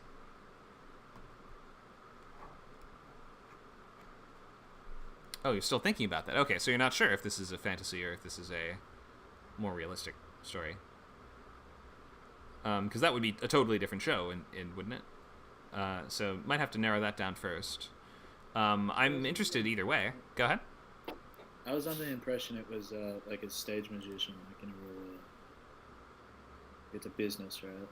So I was expecting it to be like a reward. I thought, yeah, I am not sure, but he says it could go. He's still thinking so. Oh, it could I go either thought way. I thought what you meant was like, is he just like a magician that walks around, like does that for a job, or is he like actually on a stage working? Was what I thought you meant by that question. Right. My I question get it. was, is he doing real magic or not? Right. Okay. I see what you mean. Right. Where did my screen go? There it is. So I might have to clarify that in the logline, or you might have to just decide on that if you have not decided on that yet. But if he's on the last leg of his career, why is it so urgent that he stay in the business? I guess what you're really trying to say with this is that either he's like sort of trying to artificially extend his career even past his like expiration date, or perhaps he's not on the last leg of his career as much as his business is just being threatened by something, right? So you might have to just change the stakes a little bit to suggest what is threatening his business if that's the case. Why does he need so much money to do this? I guess if he's a stage magician, that would have to mean he's not very successful, right? So I think we might just need a little more clarity and specificity on this one. I do like the idea of magician turns to crime. That's a great sort of this meets that pitch for a show. We want to know if he's really doing magic or if he's just doing tricks. But I could see all kinds. I could see that a magician would be very good at crime, especially pickpocketing or maybe even robbing people through street magic or something like that. So I think we want a better sense of what kind of magician is this? Meaning, stage or like David Blaine, street magic kind, or do you mean an actual wizard? That's going to be our first thing. And then help us understand the conflict a little better by clarifying the stakes for us. So why does he really need that money now? I didn't really realize it was super expensive to be a magician. So is it that he's being run out of business by someone, or did his theater burn down, or help us just figure out what's kicking the story off?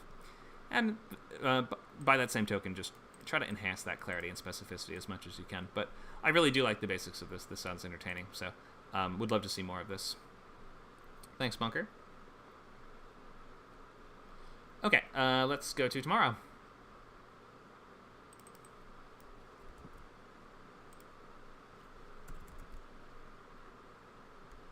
Are you there tomorrow?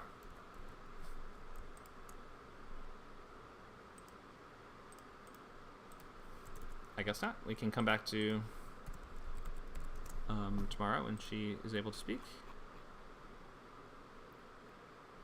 Okay, let's move to... I see she's typing. Maybe she does not have a mic. Okay, I'm sorry. I always have a problem with this app. It drives me crazy. You're good. I can hear you now. Okay, great. My log line is, the name of my show would be Sire Justice. It's drama, but I do want it to be light at times, a little bit of humor. And my log line is, after saving lives from civil war in Brazil, Sire returns home to discover he has to use more than medicine to save his life and his neighborhood from local criminals. All right. Thanks for that. After saving lives from civil war in Brazil. From a civil war in Brazil? Or I think that's what we would say, right? From a civil war, yeah. He's a doctor in Doctors Without Borders. Oh, okay. So we can't say our character name because the reader of a logline is not going to know who your character is. So you have to kind of define who the character is a little bit. So instead of saying his name... Oh, I thought that I didn't normally, but then I read something where they said it's better if you use the character's name. So, okay, that's my bad. All right. Yeah, no problem. Yeah, it just doesn't mean anything to us. So, and we're not going to remember the name. So might as well just define them by... Well, you can pick how you want to define them, right? Because you can define somebody by their career, by their family status. Yeah. You can define somebody as a mother, or you can define somebody as a firefighter, or you can call them almost anything you want. So try to pick the most... That's what I had originally. I had a young doctor returns home from civil war in Brazil to discover. So okay. I'll go back. Thank you. I think that's a little stronger. So young is usually not going to be the best description, though, just because it could mean almost anything. Young can mean, a teenager all the way... A young doctor could be up to their 40s, couldn't they?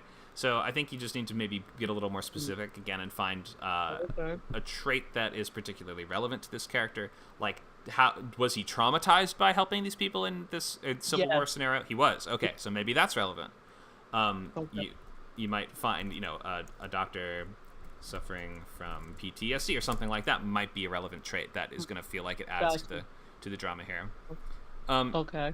Discover he has to use more than medicine to save his life and his neighborhood. So I would probably just say to save his neighborhood. We understand that the more that this conflict escalates, that his life will probably be Should at have stake. just left it how I had it. Okay, yeah, that's what I had originally too. Okay. I see. Yeah, so your instincts were probably right there. And when you say he has to use more than medicine, you mean he has to kill the bad guys. Is that right? Yes, but when he's in Brazil, he learns, this is sort of when you said to talk about, in their description, like this show meets this show, he's a Gotcha. doctor, but while he's in Brazil, he's bullied. He's very introverted and it makes him come out of his shell. He loses a patient that's important to him. And he learns the art of jujitsu. So Okay. when he comes back, he finds that he has to use more than medicine to save his neighborhood. He has to actually get his hands dirty. Oh, he has to use more than medicine. He has to use martial arts. Yes. Mhm. Okay. So don't hide that from us. We want to know that in the log line. So you're being very coy and you're holding back some of the most fun stuff here. So Okay. we can't be. I know that you'll see log lines sometimes, or they won't always even be log lines, but you'll see like little, whatever you call them, synopses of a show on the back of a DVD box or on IMDb or something, and they might look kind of like this. But a log line, we can't hold back the cool stuff because we're risking that they won't read it, right? So you gotta, if your hero is beating people up with martial arts, we do want to know that. And that also makes me think this might be more of an action or crime. I was going to put that, but I thought we weren't supposed to put more than one No more than drama. two. Oh, yeah, okay. Oh, no more than two. Okay. See, Yeah. I cut so much back when you said just write what you wanted and then reduce. That's the I right think I idea. just reduced the good stuff. Okay. That's okay. You had the right instinct. But so yeah, this might be an action drama, or we yeah. I mean, if he's actually using martial arts to fight these bad guys, then that's probably how I would consider it. And unless it was like he's going to use guerrilla warfare tactics on them or something like that. You're saying this is a little more exaggerated. This isn't. Would you say this is a realistic show? Yes, would. definitely not outrageous. It's sort of, I really think of it like a family drama, although there's this action because there are, you get to know him through his family because when he comes back, he's such a changed man that we get to see how his family responds to him because they knew him going away as one man and he comes back so much different. I see. So I'll maybe say something like to use his newly acquired skill in martial arts. I mean, I have if you say it's very realistic, I'm struggling to imagine how martial arts are going to be the best option to liberate your neighborhood from criminals and not just shooting them with guns. That's the thing that makes me think, okay, this might have a bit more of like a comic book kind of feel to it. You know what I mean? Okay. And that's okay. Right, Like right. you can do either one. You can do like Jackie Chan movie, or you can do Yes. like and you can do like the Punisher. Again, Punisher is like very exaggerated, like comic book, Yeah. over the top storytelling. Or you can do sort of like The Wire. You could do like really realistic. But you should just decide what your tone is. Have you seen the series Luther with Idris Elba? He is a detective in London, and he's like the lead detective for his bureau, but he doesn't ever shoot a gun. He catches like really heinous criminals, and he never does anything excessively violent. That's where I got that idea from, because I just think it's just so gratuitous, the violence. And I like the idea of him. He has to fight every week because there's a bounty on his head after he gets back. So he's literally going in the ring and fighting, but in that when he gets back and he sees that his neighborhood has changed so much, he has to deal with local criminals, and he finds ways to negotiate and to actually fight to get his neighborhood back. So it's not really comic bookish, but it is it would be considered some, I guess from what you're just saying to me now, I'm understanding that it, to somebody who's just coming at this with no insight, they would think, well, how do you do that without, force, real force? But I didn't write it that way at all. I didn't conceptualize that. That's okay. It can be whatever tone you want. We just have to be specific in how we explain it. So your comps might be like Death Wish. To me, it sounds like Kung Fu might be one of your comps, but I mean that may be building the I wrong thought image in Death Wish people's too. heads. I definitely thought Charles Bronson. So you're right on track with where I was thinking. Yeah. Maybe there's a show called Warrior. I haven't actually seen it. I think it's more of a historical kung fu action kind of show on HBO, but that might be one to look at. Seems very cool. Maybe Gangs of London. Look into that one. Okay, yeah, I started watching that not too long ago too. Okay. Really good fighting in that show. So good. Thank you. So yeah, that should give you enough to work on for now. And then this is the series logline, so you'll need a pilot logline too, and that'll be more like tell us the inciting incident of just the pilot. So when he gets back home, he what's his first objective? He discovers his house has been bulldozed, and now he needs to find out who did it, and give us like the first objective in the in the long saga that we're about to go on.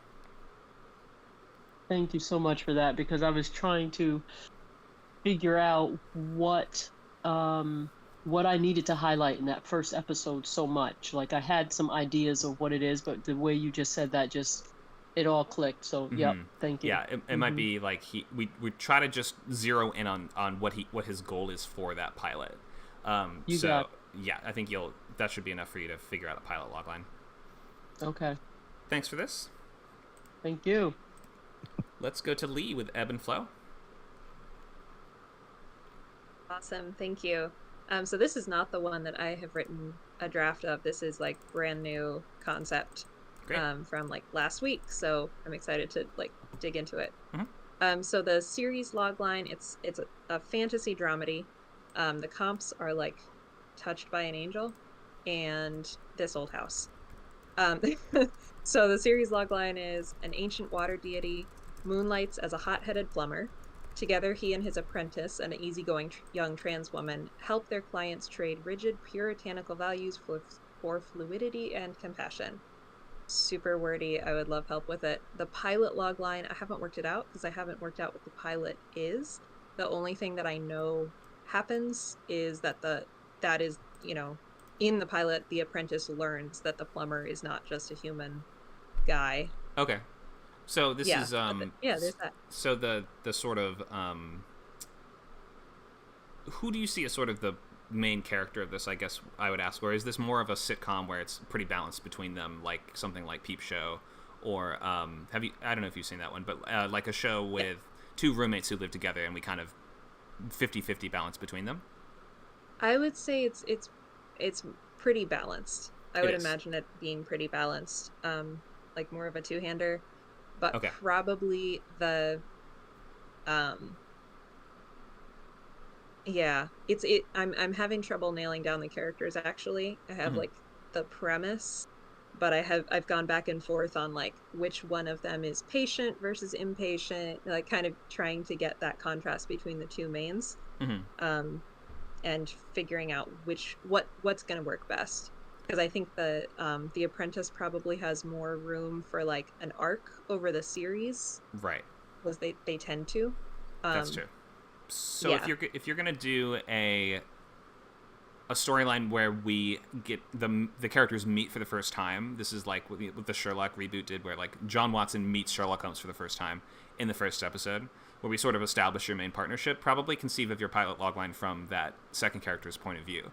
So from the apprentice's point of view, this would be when she gets a job at with an eccentric plumber, she discovers that her boss is in fact blankety blank, and now she needs to blank, right? So what's the problem now that she has discovered that that's the case?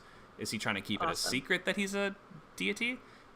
Is he can you help me understand what you mean when you say they help their clients trade rigid puritanical values for fluidity and compassion? What does that mean? Yeah, totally. It's what it means is I grew up watching Touched by an Angel, and I'm not Christian anymore, and so like there are a lot of sort of neo-pagan, more holistic, nature-based values and lessons that I feel like could probably come through in a show like this. But from your plumbers? So, yeah, totally. So, So I mean, that's very original. I love that. I just want to know, is that their main job, though? Or is that, like, on the job? Are they... But is the series logline, every episode, there's a busted pipe that they need to fix. And then while they're there, then you're also, like, chatting up the clients and, like... trying to... telling life lessons through, like, plumbing metaphors. Yeah. That's really funny, but I think you need to change the series logline to... Like, that's the subtext of what they're doing. What they're actually doing is every week there's a new crazy problem they have to solve that relates to plumbing. Okay. This is one of your comps might be the Super Mario Brothers Super Show, honestly, because perfect. Which was a terrible sitcom from, I don't know if you even know this exists, but this was like, it had animated sequences, but it also had live action sequences that were basically just sort of like Seinfeld but with the Mario Brothers, and it was not funny at all. That's amazing. I mean, that's almost what this is. There's two people that live together, and every week there's some plumbing problem they have to go fix. I mean, Mario's kind of a deity of a certain kind. Anyway, totally. so that's just, this does make me think of Mario. Maybe it wasn't played by Chris Pratt. Yeah, why not? Absolutely not. No. Veto. Okay, yeah, we gotta make sure to get your casting sorted out early. Yeah, really. I really like this. Just clarify the series log on what they're actually doing. Don't give us like the implications of what they're doing, or like the that's what they do alongside fixing the problem of the week. And maybe you could explain it in those terms, like as they fix problem of the week, as they fix plumbing problem of the week, they never miss an opportunity to, you know, spread their fluidity and compassion. Or awesome. you're saying fluidity as a joke, right? Because they're plumbers, and one of them's name is Flo. Because they're plumbers. This is all plumbing jokes all the way down. Yep. And then for the pilot logline, frame it from your secondary character's point of view, and it should all fall into place because it's going to be a pretty easy case of inciting incident is we get the job and we show up and we try it out, and it turns out our boss is not only grumpy and hard to work with, but also is a supernatural creature. That dramatic question pretty easily becomes, do I stay at this job or do I not, right? So awesome. Most setups like this are going to be where your character is forced by their circumstance, they're so desperate for money or whatever, they're like, I have to just try this one job, I just have to stick it out for one job, and then over the course of that one job, they realize, oh, this isn't so bad, or like maybe I do really contribute to this team, like maybe this is ultimately where I'm supposed to be. And that's the arc of your first episode. Like that's everything from your Sherlock to the IT crowd to any sort of outsider joins the team sort of setup. Bloods is really good. If anyone has not seen is that a comedy? It's a BBC comedy. I think they've done 2 seasons. It's on Hulu, I want to say. And it's spectacular. It's about EMTs. EMTs. I was going to say that's about gangs, right? No. Okay. So EMTs. There have been a couple EMT shows. There was one called Sirens, which I believe had a UK and a US version that was on USA as well. So yeah, always an interesting place to get lots of conflict and drama week by week. Yeah. Thanks for sharing this. This sounds very original. I'm looking forward to hearing more about this one. Thank you so much. Thank you. XWB says, is there a way to share my logline now, or is it too late to share? Well, we're down to our last 7 minutes, and I think I do have one more to get to. Do I have one more? Yeah, I have one more from Super Papa Guy. So I would think that we're probably out of time for today, but we'll have lab tomorrow. So if you are a member, then come by 4 to 6. If you're not a member, then you can post in the feedback channel that we have for everyone, and include the details, and you can get that feedback from other students and also myself over the course of this week. We'll also have more free promotional TV writing events all throughout this month, so stay tuned for announcements on more of these. Okay, let's go to Super Papa Guy for Hood Cats, and that will be our last one for today. Let's read out my logline. Yep, go ahead. There's in 3 elementary school best friends for life. In the most notorious neighborhood in this city, try to grow up having as much fun as they can before they have to deal with the real world problems of growing up. I was thinking for the ideas, we're kind of doing like a tone with the contrasting instead of having sort of light, sort of like characters instead of it was like sort of like a real world darkness, but it sort of play off with instead of doing like real world issues, it's sort of like abuse and other things like related to poverty and like criminal justice system, but kind of more of a sort of like a dark comedic tone. And I guess like it would be like if sort of a comparison would be like it would sort of kind of like have it's sort of like the kind of a comedy would come from like contrasting sort of like the light tone of maybe like maybe kind of like sort of like a light tone of like a slice of life, like kids show like the Powerpuff Girls for example, but also dealing with maybe like a show like the Boondocks also does delve into like a little bit of like Euphoria, where it like also does delve into sort of real world issues. I see. Okay, so yeah. just a note on your mic. So if you go to, we're getting a lot of kind of background sound. Maybe you're sitting next to an air conditioning unit or something like that, or maybe it's just the mic settings. I would suggest clicking the gear icon in the bottom left corner of your Discord screen. Go to voice and video and make sure that your noise suppression is on, and try setting it from standard to crisp if that doesn't work. Just a suggestion. But let me take a look at this one and give you feedback on this now. We're getting a lot of distortion. Do you mind actually muting your mic for a second? We're just hearing like a buzz from it constantly. You can unmute to speak, but if you just mute it for a moment. Okay. Thank you. Thanks. All right, so let me read this back. So Hood Cats, dark comedy, I get what you're saying about this. It's going to have a sort of balance between the darker tone and maybe touch on some real-world issues too. 3 elementary school best friends for life. So I'm not sure why all these words are capitalized. 3 elementary school best friends for life. Living in the most notorious neighborhood in the city. Great. Okay, so like a lower class neighborhood. Try to grow up having as much fun as they can before they have to deal with the real world problems of growing up. So this, as a series logline, I'm not quite getting what the conflicts are going to be. I think that you need to sort of not highlight what they're avoiding dealing with, but tell us what they are dealing with now. Maybe your sort of the suggestion would be that they are doing these things because they are trying to avoid the responsibilities of adulthood or something, but we want to know more like what are they doing.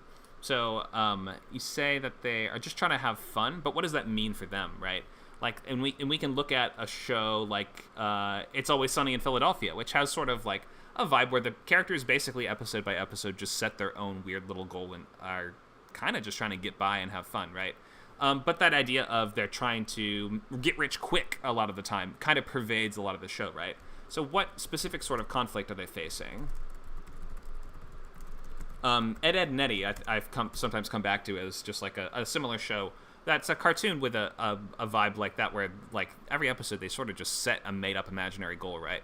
But it's always in service of making money and buying jawbreakers, which is the weirdest thing. It's like they just want to get candy. So all of their schemes, although it is just some random thing per episode, they all do revolve around their pursuit of getting this candy. And in terms of Always Sunny, most of the time their schemes are going to revolve around some crazy method of getting rich at other people's expense. So yeah, try to just tell us about the specific conflicts that they're facing. Are they mostly related to their popularity at school? Are they committing crime? Are they trying to start music careers? Like, maybe just zero in a little bit more than just saying they're trying to have as much fun as possible. They're trying to have fun in what way? And what conflicts does that suggest? Okay, then let me check the pilot logline. After life keeps coming up. So life keeps coming up is not going to be an inciting incident for a pilot. We're going to have to pick something a little bit, again, more concrete. So life keeps preventing them from being able to hang out all summer. Yeah, Go ahead. Yeah, I think it's changing it to I think like one of the characters will deal with like abuse from their mom, and that like prevents them from like that, and like having to be like always at home, like prevents them from doing like their summer like work of plans. Oh, okay, I could see that. Yeah, so I would swap that, and I would mention this specific incident instead in the pilot logline, just so we can clarify that. So 3 girls try to cram their entire summer plans into their first day of school. I think I sort of see what you mean. So you're saying something specific comes up that says, okay, we're not going to be able to hang out this summer, so they decide the only solution is to do all the things they plan to do in summer during one day? Yeah. Why not on a weekend? Yeah, I was gonna say, I guess it's like the only time they were able to meet up was like the day before school. This idea is that like they do sort of all their plans before all their plans for the summer, so they can do like so we're doing so they have free time, but like all the plans they want to do during the school. Mm-hmm. Okay, I mean, I think I do see what you mean, and you have a little room in a comedy to have the characters just sort of make up arbitrary stakes for themselves. But in terms of just the logline itself, it should be clear to the audience why they're doing this exactly. Like, it just seems like it almost feels a little forced in terms of we have to get everything done by this one day. Well, we want to know why that is. Like, if they don't get everything done by this one day, well, I don't think anything bad will happen. But if you're suggesting that just logistically this is the only day they can hang out, I think if you can make that clear in the pilot logline, then we'll have a better sense of like, oh, this is the motivation for them doing this. So maybe you can clarify motivation for this plot. Does that make sense? Yeah. Okay. So probably Lou's life keeps coming up, and just give us the clear, inciting incident, like what is the thing that makes them realize this is the one day they can hang out. And then if there's like, I'm guessing they have like top 3 things that they need to accomplish, or maybe like a list of things they need to accomplish, or if we can get anything more specific than just their entire summer plans, then that would be great. If not, I think that this works pretty well, and I can imagine the sort of antics that would result from this. Oh wait, are they in elementary school right now? Yeah. They are. Oh, these are just children. Yeah. I somehow missed that. When you said they were elementary school best friends, I thought you meant that's where they met originally, but now they're adults. But you're talking about these kids are like 8 years old? Maybe like around like 12 years old, like 10, 11, like early middle school, like late elementary school. Oh, okay. Yeah, I think 12 is more like middle school, definitely. That's like 6th or maybe even 7th grade. It's like 6th, 7th grade, yeah. Yeah, so I would clarify because that's a big difference in those age groups. Like elementary school to middle school is a pretty big leap in what those characters would be up to. And then,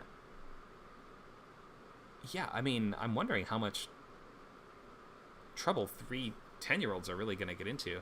We're saying this is a dark... now that I know that they're this young, this seems way darker than I had thought it was before. I think I still mostly see what you mean here. Is this animated or is this live action? All part animated. Oh, it's animated. Okay, so yeah, you have more room to do kind of crazy stuff in animated, like South Park or something like that. So that would probably be one of your comps here, right? Yeah. Okay, so if we're in the world of animation, I don't think it's too dark at all. I think it's not that big a deal. And I think I have a clearer sense of what the show is now that I know that. So does that help answer your questions here, and does that get you thinking of maybe what some of the solutions might be? Yeah. Okay, any questions? Go ahead.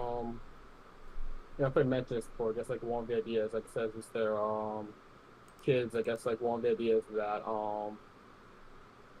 I guess like in this part of their life would be like, I guess it's kind of like so like the edge of where so like society kind of like views them as kids, and like especially like in their neighborhood, things like I think so you do real world issues like kind of like criminal justice and the police, especially how like the police around like teenagers, kind of like the edge of where they become there's also like adultification, like those kind of issues, like so the edge of where they start to like looked at as having like some of the responsibilities and also some of like, the negative stereotypes of like the adults in their neighborhood. Mm-hmm. So I don't know how would you like communicate that anxiety in the log line, like also kind of like show that sort of like a motivation that's like sort of their last opportunity to really like be able to act like kids. In elementary school? I would think that would be like an older teen concern, don't you?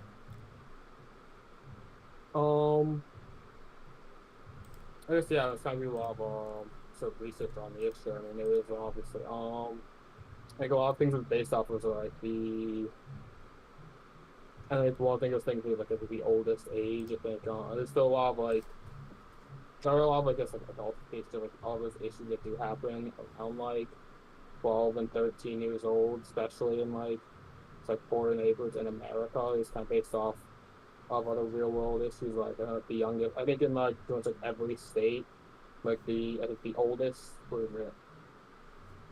I mean, like the oldest age you can like enter the oldest minimum age like enter the criminal justice system is like 12. So that was like kind of what it was based off of. I see. And like most of the countries, most states like around 8 or like it doesn't exist. But like there's like no minimum age for like 20 states. It's kind of like existing of how like all again like adult issues you kind of get to force on like younger and younger children. I see. Okay, that makes sense. So I think that now that you've explained it, I think that the age of the characters pretty much does make sense to me. And within animation, you have a little more room to play around with that and to put younger characters in different situations that wouldn't make as much sense in live action. It's like I guess like as maybe age like we kind of like a bit of an exaggeration. Right. Like some big exaggeration, but it's also like not that much of an exaggeration from the real world. I see what you mean. Okay, that makes sense. So in a sort of South Park kind of way, I see the logic behind it. Okay, so we have to wrap up. We're 5 minutes over our time, but hopefully that's enough for you to revise this a little bit, get a little more specific and concrete. That note goes to almost everyone. Concreteness and specificity will really help with loglines. Don't hold back the best stuff. Show us the best stuff and make sure that you're getting the right audience and that they're coming because they know the sort of thrills that you're offering them. And that you will be able to then make the promise, you're making the implicit promise that you will then be able to deliver on those things. So let's wrap up with our last couple slides. We're going to show you what to do for next time. Basically, make that sketchbook and start to fill it out with all of your ideas for the answers to these questions. I know we didn't get to all of these things, like we didn't quite break down different genres or look at format or time slot yet, so don't worry about that stuff yet, or you can watch one of our other intro classes that we have recordings up on our YouTube channel if you want to just get a better sense of what some of these other things mean. But it's not a huge deal. Just focus on what we talked about today. Try to develop your idea. Start to fill out the sketchbook with every idea you have for all the characters, for the location and world that it takes place in, for the specific rules of that world, and start doing the research over the holidays that you're going to need that will help your story be as authentic as it needs to be. So you're going to try to fill all these things out, as many as you can for next time. Workshop and revise that logline, making sure to, if you're a member, you can come to lab 4 to 6 on Saturday, so tomorrow, and you can get extra one-on-one help on it, and up to 15 minutes of help usually. And then, so by the time we get to our first class, which again is January 16th, right? Then, where is it? Yeah, December 16th. Then you will have a clearer sense of what your logline is, and you can get feedback on it in our chat channels before then if you need to. So revise the loglines, and you need to read a recent pilot script beginning to end. You're going to try to do this every week, 1 script per week, absolute minimum. So we have a link that we can share with you guys that will include access to all kinds of pilot scripts from the recent season. And this is a great place to go for US and also UK scripts. I'm going to leave that in the chat there. So your job is to download and read an entire pilot script from beginning to end. I recommend you pick something you have not seen before or you have not read before, so it's going to be brand new and fresh to you, and you can start practicing reading text from a screenplay and picturing the movie in your mind as you go. So you need to get better and better at that. So definitely pick a pilot script to read in its entirety for next time. You're not going to be quizzed. You'll just be asked, what did you read? What did you like? What did you notice? Like just basic questions about it like that. That's all. That's all you have to do for next time. So we'll open the floor one last time to any questions about the boot camp, any questions about anything we've talked about today. Go ahead.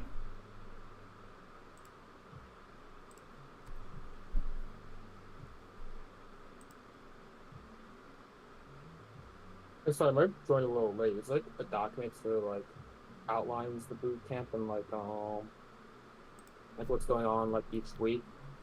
Yeah, that is, I believe that is included in this slideshow. If it's not, then on the announcement posts for this course, it's usually included, the full overview. And I'm also just going to link the slideshow so you can go back and review anything in this later if you need to.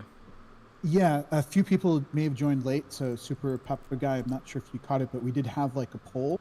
So if you're planning to join the boot, you can vote yes in this poll, and you'll get instant access to all the bootcamp channels, and there's lots more resources there, and you can kind of start joining the discussion to finalize your idea that you're going to work on. You can find that if you scroll up in the chat. It's like a series of blue buttons. You'll click the number 1 in that list to indicate that you're interested in joining. And the calendar on our website is still not up to date, so don't rely on the calendar on the site, but the events on Discord should be up to date. So in the top left of this page of the Script Camp Discord server, click the icon that says 48 events, or however many events are posted at that time, and you should see an up-to-date listing of the upcoming stuff. Remember to come by tomorrow, everybody. I'll just say before everyone heads out, remember to come by tomorrow at noon on this server for our readings and announcements of our winners. We're going to have prizes for them. We're going to have industry guests. They're going to come in and comment on these great scripts, and we're going to have actors reading all these roles. It should be super fun tomorrow at noon Pacific time in this Script Camp server. Any other last questions before we go?